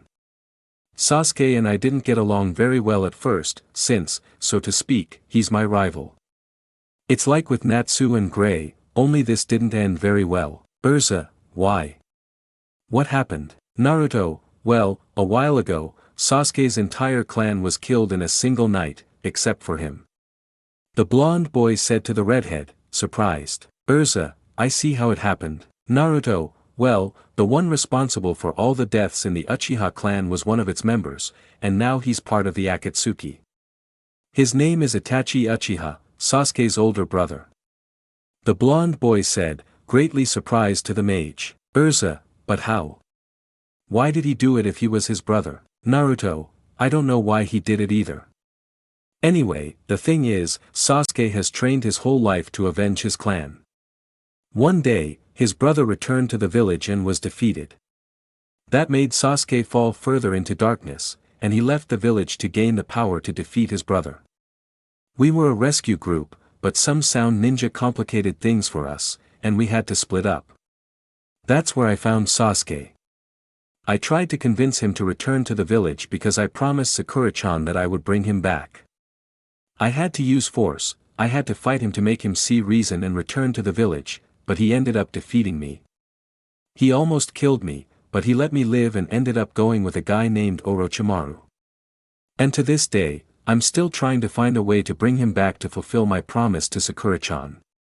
He said with a sad smile. The mage was surprised and grateful that Natsu and Gray had reached a point where they tried to kill each other. ERZA, Naruto, I'm sorry for what happened to your friend, and that's why I'm going to tell you this. Naruto, what is it, ERZA-chan? Inside. Lucy, what could they be talking about? Happy, maybe they're confessing their feelings to each other. Juvia would love for Gray-sama to confess his feelings to her in private. Gray, okay Juvia, how about we go see what they're talking about? Lucy, hey, I don't think that's a good idea. Natsu, I'm bored, I want to see what you're talking about.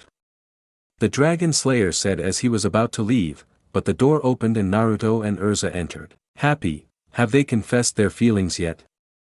The question made the blonde and the redhead blush. Naruto, hey, what are you talking about? Happy, it's very obvious to ERZA, he loves her, boom. Natsu, hey ERZA, why did you hit Happy? ERZA, because you're a dirty-minded person. Gray, well, I think I'll go, it's getting late. Lucy, yes, me too. ERZA, not so fast, we have something important to do first. Naruto, what is it, ERZA-chan? ERZA, listen everyone, we're going to completely clean Naruto's house. Everyone, Natsu, hey ERZA, why do you want us to clean Naruto's house?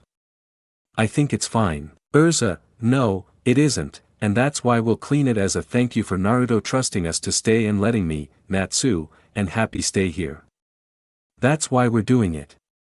All the mages smiled. Everyone, yes. Naruto, hey, relax ERZA-chan, the house is dirty because I wasn't here for 3 years, but it's not that bad, hehe. ERZA, of course it's that important. You said the other day that the host should receive a lady properly, and that's why you can't keep a lady in a dirty place, right? So that's what we'll do now.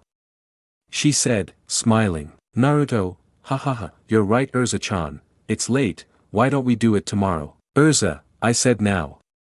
She yelled, startling the blonde boy. Naruto, yes ma'am. The wizards and the blonde boy spent a good while cleaning every corner of the blonde boy's apartment. Juvia and Gray took care of the bathroom, Natsu and Lucy the kitchen, ERZA cleaned the furniture, Happy organized Naruto's clothes, and our protagonist swept the floor. While cleaning the furniture, ERZA dropped something. She picked it up and saw a photo of Naruto with an older man. ERZA, hey Naruto, who are you with in this picture? She said, showing him the photo. Naruto, ah, that picture, there I am with the old man, the third Hokage Hiruzen Sarutobi. ERZA, oh, so he's the third one. Naruto, yes, but he stopped being one the day he died. ERZA, I'm sorry to hear that. Naruto, don't worry, at least he died fighting. He was killed by that guy named Orochimaru I told you about earlier. He said, surprising the mage. ERZA, that Orochimaru, I see he's only caused harm in your village. She said, a little angry. Naruto, yes, he took away the last thing I called family. The old third Hokage was like a grandfather to me, he cared for me and gave me this apartment. I don't understand how someone as good as him could have suffered this. Since the day he died, I've been alone again, without a family. The blonde boy said sadly. Natsu, you're wrong about that. ERZA, Natsu, were you listening to us? Gray, us too. Gray said, leaving the bathroom with Juvia. Lucy, you're not alone, Naruto. You have your friends from the village, your teachers. Natsu, you also have Fairy Tail. Happy, I. ERZA, that's right, Naruto. We're grateful for everything you've done for us since we arrived in the village. I know we haven't been here that long, but with everything you've done, I'd say you could be part of Fairy Tail. Because in Fairy Tail, we're all family and we look out for each other. That's why I, placing her hand on Naruto's shoulder, invite you to join Fairy Tail. I know it's very soon, but you've proven to be a great person, and will gladly welcome you with open arms. ERZA said with a smile to the blonde boy, who couldn't believe what she had said. Naruto didn't know what to say. They were offering him a place among them, a family at last. Even though he hadn't known them for very long, he already felt like he was surrounded by a real family. Tears began to well up in the blonde boy's eyes, and he hugged ERZA, who started sobbing on his shoulder. The mages looked at the blonde boy with smiles. Naruto, will I finally have a family? Is this a dream? Will I finally have what I needed so much when I was little? If so, I'm grateful to have found you ERZA-chan, Natsu, Happy, Gray, Lucy, Juvia, and Fairy Tail, thought the blonde boy as he continued crying on the mage's shoulder. End of chapter. Chapter 11 Awkward Encounters. After the offer the wizards gave him to have a family, Naruto couldn't help but cry. He would finally have something he had longed for so long, a family. He had his people from the village, but most of them were friends, and not all of them had treated him well in the past. There were few exceptions for the blonde boy. Among his closest friends were Jiraiya, Tsunade, Kakashi, Yugao, and Irika. Naruto's other friends, like the 9 rookies, weren't close enough for him to consider them family, but he was still treated well by people like Shikamaru, Choji, and Niji, among others. Now, in the time he had been in the village and had met the wizards, he had gotten along very well with them despite the short time they had known each other, especially with Natsu, ERZA, and Happy. He was very happy to have someone to be with in his home and not be alone. Something inside him told him he should accept the offer to join Fairy Tail. Meanwhile, in a cave, several silhouettes with black clothing and red clouds could be seen. Deidara, ow, hey, that hurts. Kakuzu, stay still if you want me to fix it. Kakuzu said, as he was sewing up Deidara's missing arm. Haiden, what a weakling, and to think you had to face some simple guys with flying cats. Deidara, shut up, you bastard. They outnumbered me, and what did you expect? I've never seen flying cats before. Haiden, and I'd never seen disgusting mouths on a transvestite's hands. Deidara, what did you say? They're for creating my art. Kakuzu, shut up, you two, you look like a married couple. He said, tired of the ridiculous scene his companions were making. Kisame, you said it, Kakuzu, they make a cute couple, ha ha ha. Deidara/Haiden, shut up, Sushi. Kisame, I think I've been told that insult so many times that I've gotten used to it. Itachi, you're right, but putting that aside, I must say that I still can't believe they defeated Sasori. He was one of the strongest in Akatsuki. Kakuzu, you're right, those new allies of Konoha may be more dangerous than we expected. Besides, Zetsu said there were more of them. Haiden, then I'll kill them myself to offer them to Jashin. Itachi, yes, but we barely know the abilities of a few. One can use fire element, another can create metal things with his body, one has good control of ice element, while the last one can create weapons and armor at will. Kisame, that certainly sounds interesting. I want to fight them already. Voice, I'm afraid that we'll have to wait a little while, said a person who had just arrived at the meeting. Itachi, you finally arrived, Conan. Conan, sorry for the delay. Kisame, where is the leader? Conan, he is currently busy, but he sent me to tell you the following. We must stop the search for the next bijou for 3 weeks. Itachi, why does the leader want us to stop searching for the tailed beasts? Conan, I can't tell you, those are his orders. You mustn't attack any village or town until you are ordered to do so. Haiden, what? Stop being stupid, I need to send my sacrifices to Jashin. Kakuzu, shut up, Haiden. Itachi, we've already waited about 3 years to even start moving. I don't think 3 weeks will hurt anyone. Besides, it would give us time to try and analyze those guys, how many there are and what abilities they have. Zetsu should take care of that while we wait for the best opportunity to confront them. Conan, at least someone here has a brain. Kakuzu, hey, don't include me with these 2 idiots. Haiden, hey Kakuzu, what's wrong? I'm your partner. Conan, that's enough said, and thanks to Itachi's input, we'll wait until we make our next move. Meanwhile, back in Konoha the next day, our blonde protagonist was walking through the streets with Natsu's team, except for Wendy and Carla. They were strolling around the village, trying to decide what to do since they didn't have any specific plans. Everything was quiet until a pink-haired girl caught the blonde's attention. Sakura, hey Naruto. The flat-chested girl in the back shouted, drawing the group's attention. Gray, it can't be her again. ERZA, if he insults us again, this time I won't stand idly by. Naruto, don't worry, I'll go see what's going on. He goes to where the pink-haired girl is. Sakura, I've finally found you. Naruto, sigh, what's wrong Sakura-chan? Sakura, you finally listened to me. I couldn't talk to you yesterday, but it doesn't matter.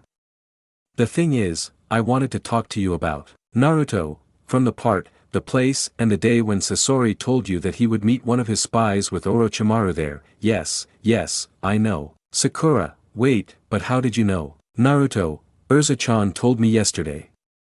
What the blonde said annoyed the pink-haired girl. Sakura, so you decided to listen to her instead of me. Naruto, it's not that I wanted to, I found out because she told me before, it's kind of obvious. Sakura, but I'm your teammate, I should have told you that information so we could find Sasuke-kun. Naruto, Sakura, what does that have to do with you or ERZA telling me?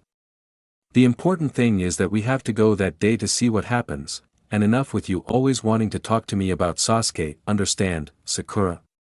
Just a few days ago, during the mission, you decided to talk about Sasuke when we should have been focusing on saving Gaara. It can't be that the few times you've spoken to me, it's only to talk about Sasuke.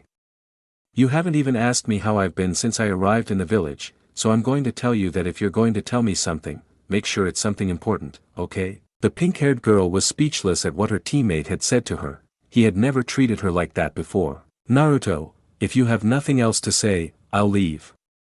The blonde boy said, walking to join the group of mages who were waiting for him a short distance away. The pink-haired girl didn't know what else to say, but she just withdrew since she didn't know how to respond to that. Lucy, are you okay, Naruto? Naruto, yes, I'm fine, I'm just bored. Natsu, yes, I'm bored too. I want to do something exciting. Happy, we could go fishing to eat fish. Everyone, no. Happy, they're so cruel to me. He said with comical tears. Natsu, ha ha ha, well then, what could we do?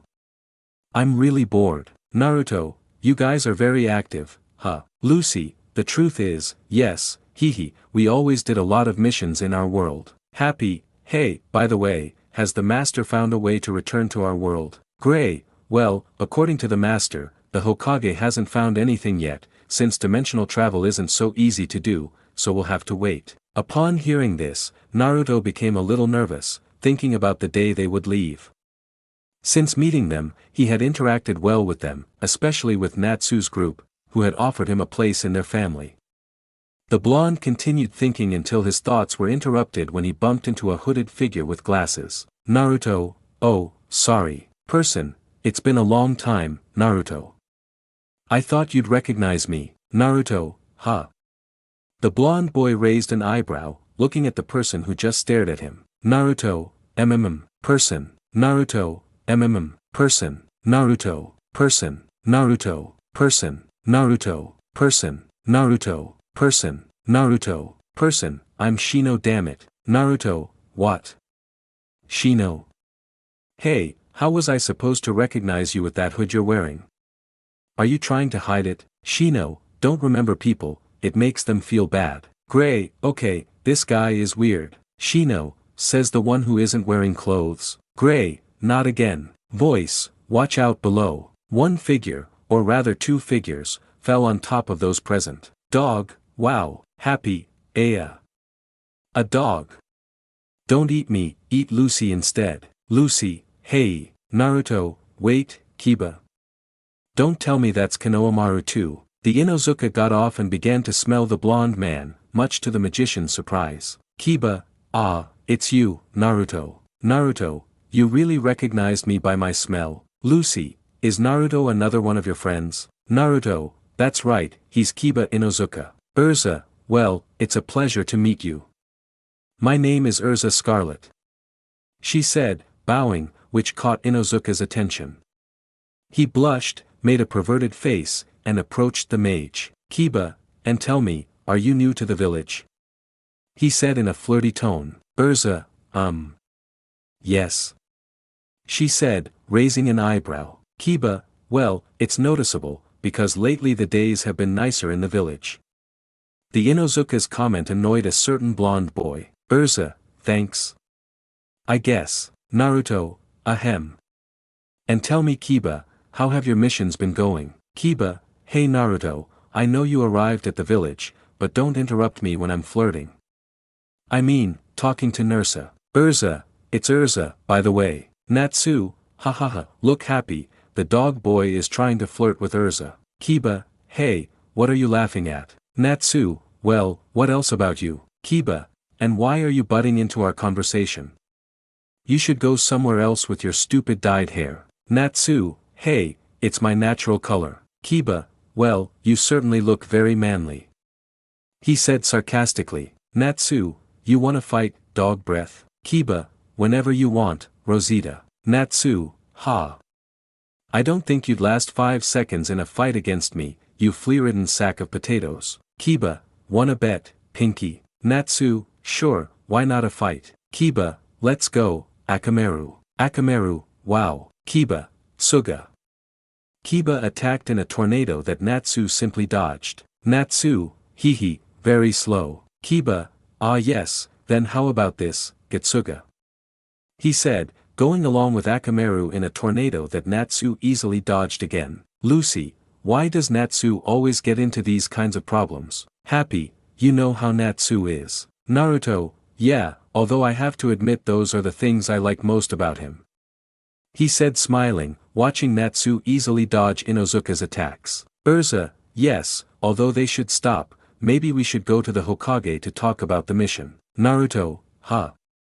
What mission? Gray, well, it's kind of obvious to go rescue your friend Sasuke.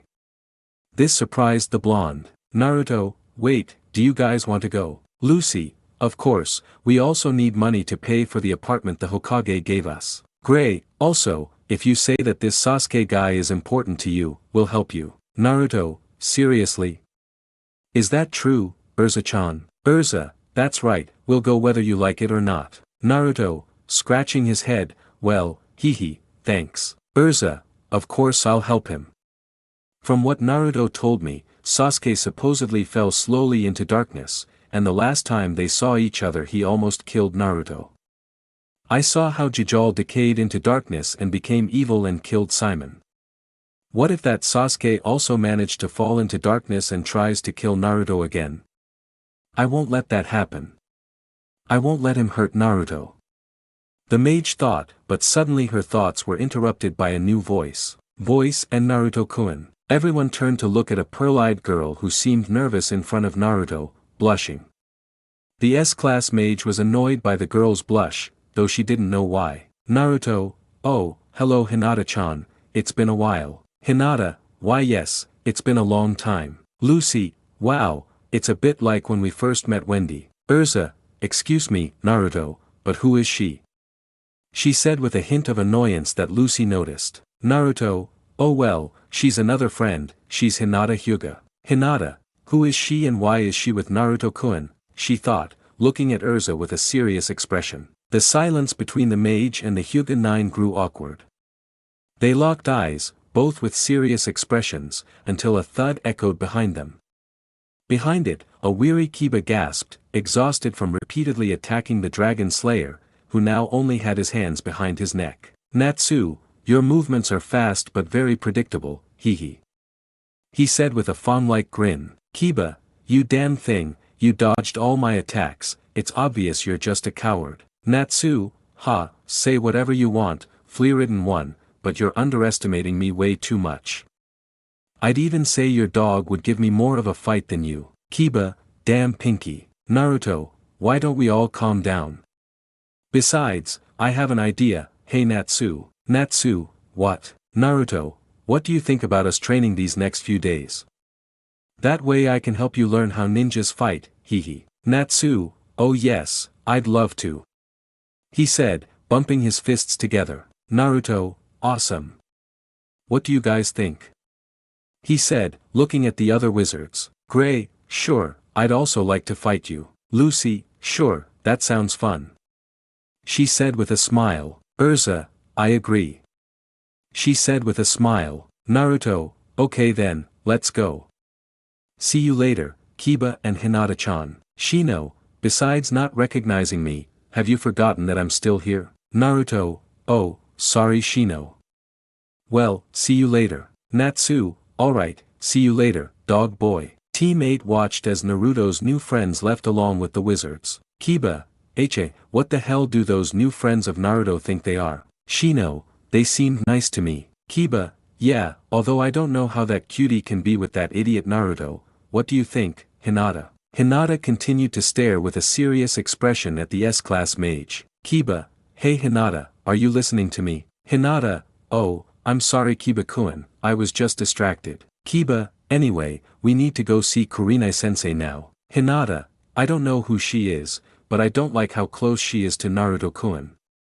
He will be mine at all costs. Author, yeah, right, in your dreams. In the training field were the group of magicians and the blonde boy, while the Uzumaki stood in front of them as if he were a master. Naruto, well, since we have 10 days to go after that spy who's with Orochimaru, we're going to have to train hard because I have a feeling Orochimaru is going to be there. Gray, and is this Orochimaru guy strong? Naruto, yes, he is a very dangerous individual, he is one of the 3 legendary Sannin and also the assassin of the 3rd Hokage. Natsu, then he better get ready because I'll burn his butt with my flames. Naruto, alright then, get ready because this guy is going to be hard to beat. ERZA, have you faced him before? Naruto, from what little I've seen him do, he uses techniques related to snakes. I warn you that he can summon large snakes. Natsu, hee, don't worry, we also once faced a guy named Cobra who had a winged snake. Naruto, yes, I've heard of him, but Orochimaru is different. He has various techniques that can put you in a difficult situation. Unfortunately, I don't know many of them. Voice, then I will help you. Said a voice that fell in front of the group. Naruto, Enko-chan, what are you doing here? Enko, hee, hi Whiskers, did you miss me? Gray, are you going to help us? Enko, of course, if you're going to face Orochimaru, it's best to train with someone who has known him for a long time, and I assure you I know what he's like and what his abilities are. She said with a serious expression. Natsu, oh yeah, then let's get ready to face that Orochimaru guy and kick his snake butt. Enko, I like your spirit, brat. Very well, from now on you will train with Enko Mitarashi to face and defeat Orochimaru. Is that clear? Everyone, aye. End of chapter. Chapter 12 New Mission. Along the way, our blonde friend and the group of mages were heading straight to the village entrance, as they were ready to go on a mission to see Sasori's spy. Naruto, alright, is everyone ready? Natsu, of course. Happy, aye sir. Lucy, the training really helped us a lot. Gray, I prefer not to remember it, how Naruto's friend trained us and because of her sadistic behavior. Naruto, hee, that's just how Enko-chan is, but it wasn't that bad. I think. Gray, it wasn't so bad, you say. Flashback. Day 1, Forest of Death. Enko, alright, brats, what you have to do now is survive without my help in the Forest of Death by carrying these. The sadistic Kunoichi said, taking out some weights. ERZA, are those weights? Enko, that's right. Naruto, did you ask for them from the bushy-browed guy? Enko, of course, what you have to do is put on these weights while you survive through the Forest of Death for about 15 hours. Gray, it doesn't sound that difficult. Enko, and they don't have to attack anyone if they are attacked. Everyone, what? Enko, and I'll chase them down. Everyone, what? Enko, and if I catch them, I'll make their weights increase by 40 kilos more. Everyone, what? Lucy, do you want to torture us? Enko, actually, that's what I specialize in. Gray, what the hell are you, a sadist? Enko, giggles, yes, I am. That answer left the wizard speechless. Enko, well, as I was saying, you have to survive me and the wild animals and insects that are in the Forest of Death, and without attacking, since that would slow you down because you have to improve your speed. Gray, and this is supposed to help us against Orochimaru? Enko, yes, because here in the Forest of Death there are snakes 10 times larger than normal, and besides, I can do some snake abilities. ERZA, I see. When do we start? Enko, MN. Now.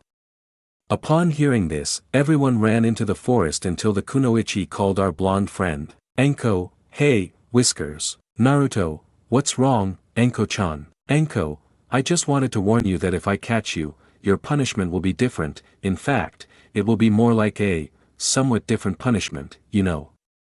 She said while running her tongue over her lips. Naruto, yeah, Enko-chan, whatever you say. The blonde boy said, scared. Enko, okay, now run. Naruto, Kami, why are you doing this to me? Day 2. A sexy Enko was chasing a scared Lucy who didn't know where to go. Enko, come on, I know you can go faster, girl. You wouldn't like me to increase your weights to 80, would you? Lucy, no, please, no. She screamed as she continued running. Enko, then be faster or I'll torture you, Luigi. Lucy, it's Lucy. Day 3. Natsu was jumping from tree to tree while being chased by 2 giant snakes and Enko. Natsu, hee, you'll have to be faster for that. Enko, and who said I was going fast? Said the Kunoichi, who began to increase her speed even more as she got closer to Natsu. Natsu, damn, she's fast. Enko, be careful, brat. If I catch you, get ready because I'll have transport ready for you. The Kunoichi's words made Natsu pale. Natsu, what? He said, scared. Enko, I heard you don't like public transport, so I thought I'd get you a carriage. If I've got you, get ready for a 15-hour carriage ride. Natsu, no, never again. He shouted, increasing his speed. Enko, that's what I like to hear. Day 4. Gray was running through the forest but Enko caught him, falling on top of him. Enko, I caught you. Gray, damn, now more weights. Enko, I think I'll give you another punishment. Gray, huh. Enko, I thought about it, and since you're already naked. Well, I could give you a slightly more pleasurable punishment, don't you think? Giggles, what do you say, do you want to play for a while with the sexy Enko Mitarashi? She asked, taking out a kunai and running her tongue over it, making Gray pale. Gray, where's Juvia when I need her? Day 5. ERZA was hitting and dodging snakes while Enko chased after her at high speed. Enko, you're quite strong, girl. You surprise me. Let's see if you have good speed. ERZA, you won't catch me. Enko, I think if I catch you I'll change your punishment. ERZA, and what punishment would that be? She asked as she continued to run away. Enko, well, I've thought of 2. The first is that you and Naruto go into the mixed hot springs holding hands all day. ERZA, what? The mage said, turning as red as her hair. Enko, on second thought, that would be too much. My other option is to tie you to a tree for 3 hours while I eat strawberry cake in front of you. ERZA, what did you do? Enko, or better yet, I'll call that Sakura girl so she can eat it in front of you. You wouldn't like that, would you? ERZA, never. She said, increasing her speed even more. Day 6. At Enko's house at night, our sadistic Kunoichi was seen sitting in the bathtub while a red-haired Naruto was washing her back. Enko, come on, Whiskers, the punishment isn't so bad, is it?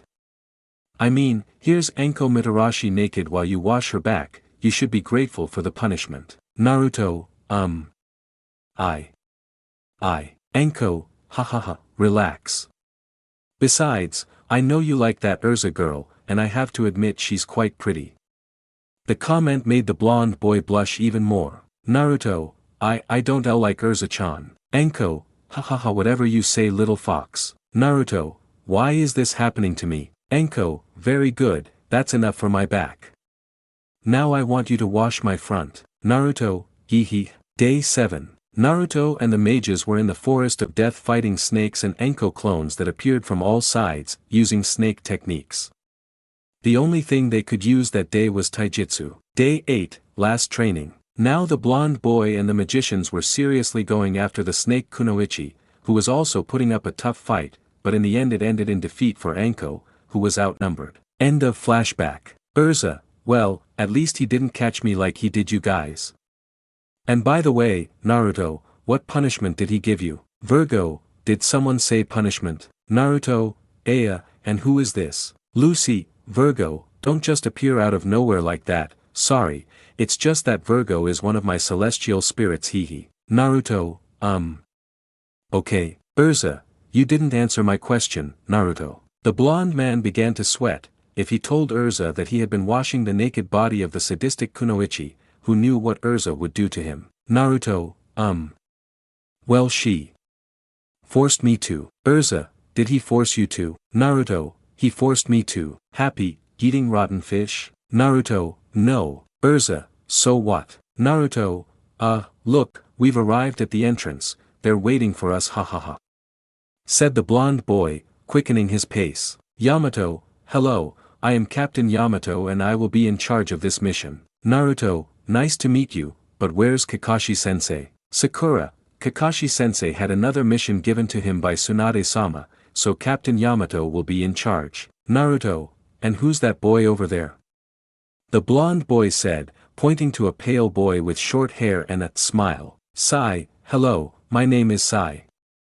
It's a pleasure to meet you, Blondie and strangers from another world. Wizards, Yamato, alright, let's get going. The 10 days are almost over, and don't fight.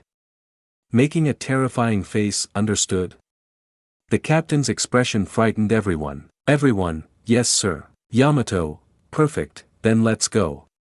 Yamato said, starting to walk along with the others. Gray, hey Naruto, so if we manage to capture or defeat that Orochimaru guy, will he lead us to your friend Sasuke? Naruto, we'll have to see how things turn out because when it comes to Orochimaru, it's never good. Lucy, hey Naruto, so these guys called Akatsuki want to capture you?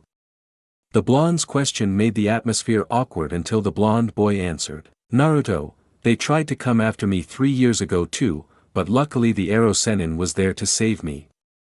Akatsuki is after the Jinchuriki because they're considered the most powerful weapons of the villages, but that's not true.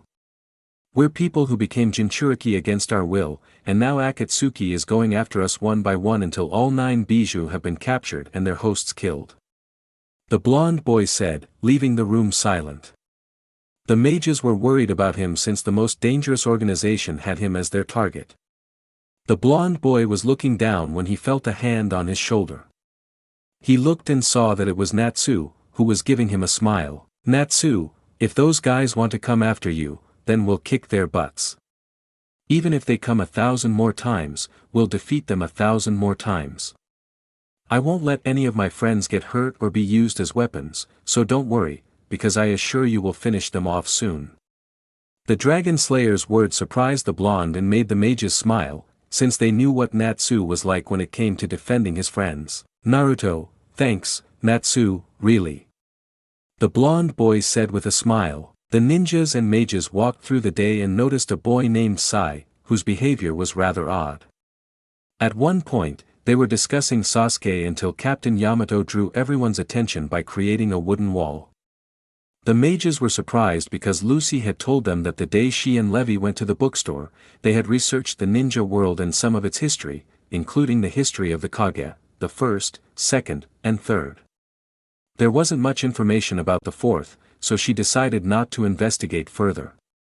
After a day of rest, the final day arrived, and they were already at the bridge, at a good time. Yamato, you know what the plan is, right? They all nodded, since it wasn't that complicated. Yamato, alright, I'll try to transform into Sasori.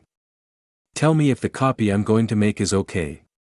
Yamato said, making a hand seal, and Wood emerged, transforming him into Sasori. Natsu, wow, that's awesome. ERZA, yes, it definitely looks like it. Now he just has to add his voice and that's it. Sasori, why is this okay? Gray, yeah, that's more or less how that guy talked. Sasori, why alright, wait for my signal. Sasori said, advancing towards the bridge. Lucy, look, there's the guy. Lucy said, pointing to someone on the bridge wearing a hood. Naruto, I wonder who it is. As the minutes passed, the hooded figure finally revealed his identity by removing his hood. Sakura, it can't be. Naruto, Kabuto. Lucy, who is he? Naruto, Kabuto is Orochimaru's most loyal servant. I'm surprised that he's the spy. ERZA, something's not right here. Natsu, why do you say that, ERZA? Gray, look. The wizard said, drawing everyone's attention. A new person emerged from the bridge, a man with white skin, long hair, purple marks around his eyes, snake-like eyes, and a sadistic smile. Lucy, is that Orochimaru? Lucy said, sounding a little scared. Gray, it's more chilling than I thought. ERZA, look, Kabuto just attacked the captain. Gray, he's making the sign, let's go. All those who were hidden in the bushes quickly went to where their captain was, standing in front of the snake Sannin who just smiled. Orochimaru, well, what do we have here? Natsu, so you're Orochimaru. End of chapter.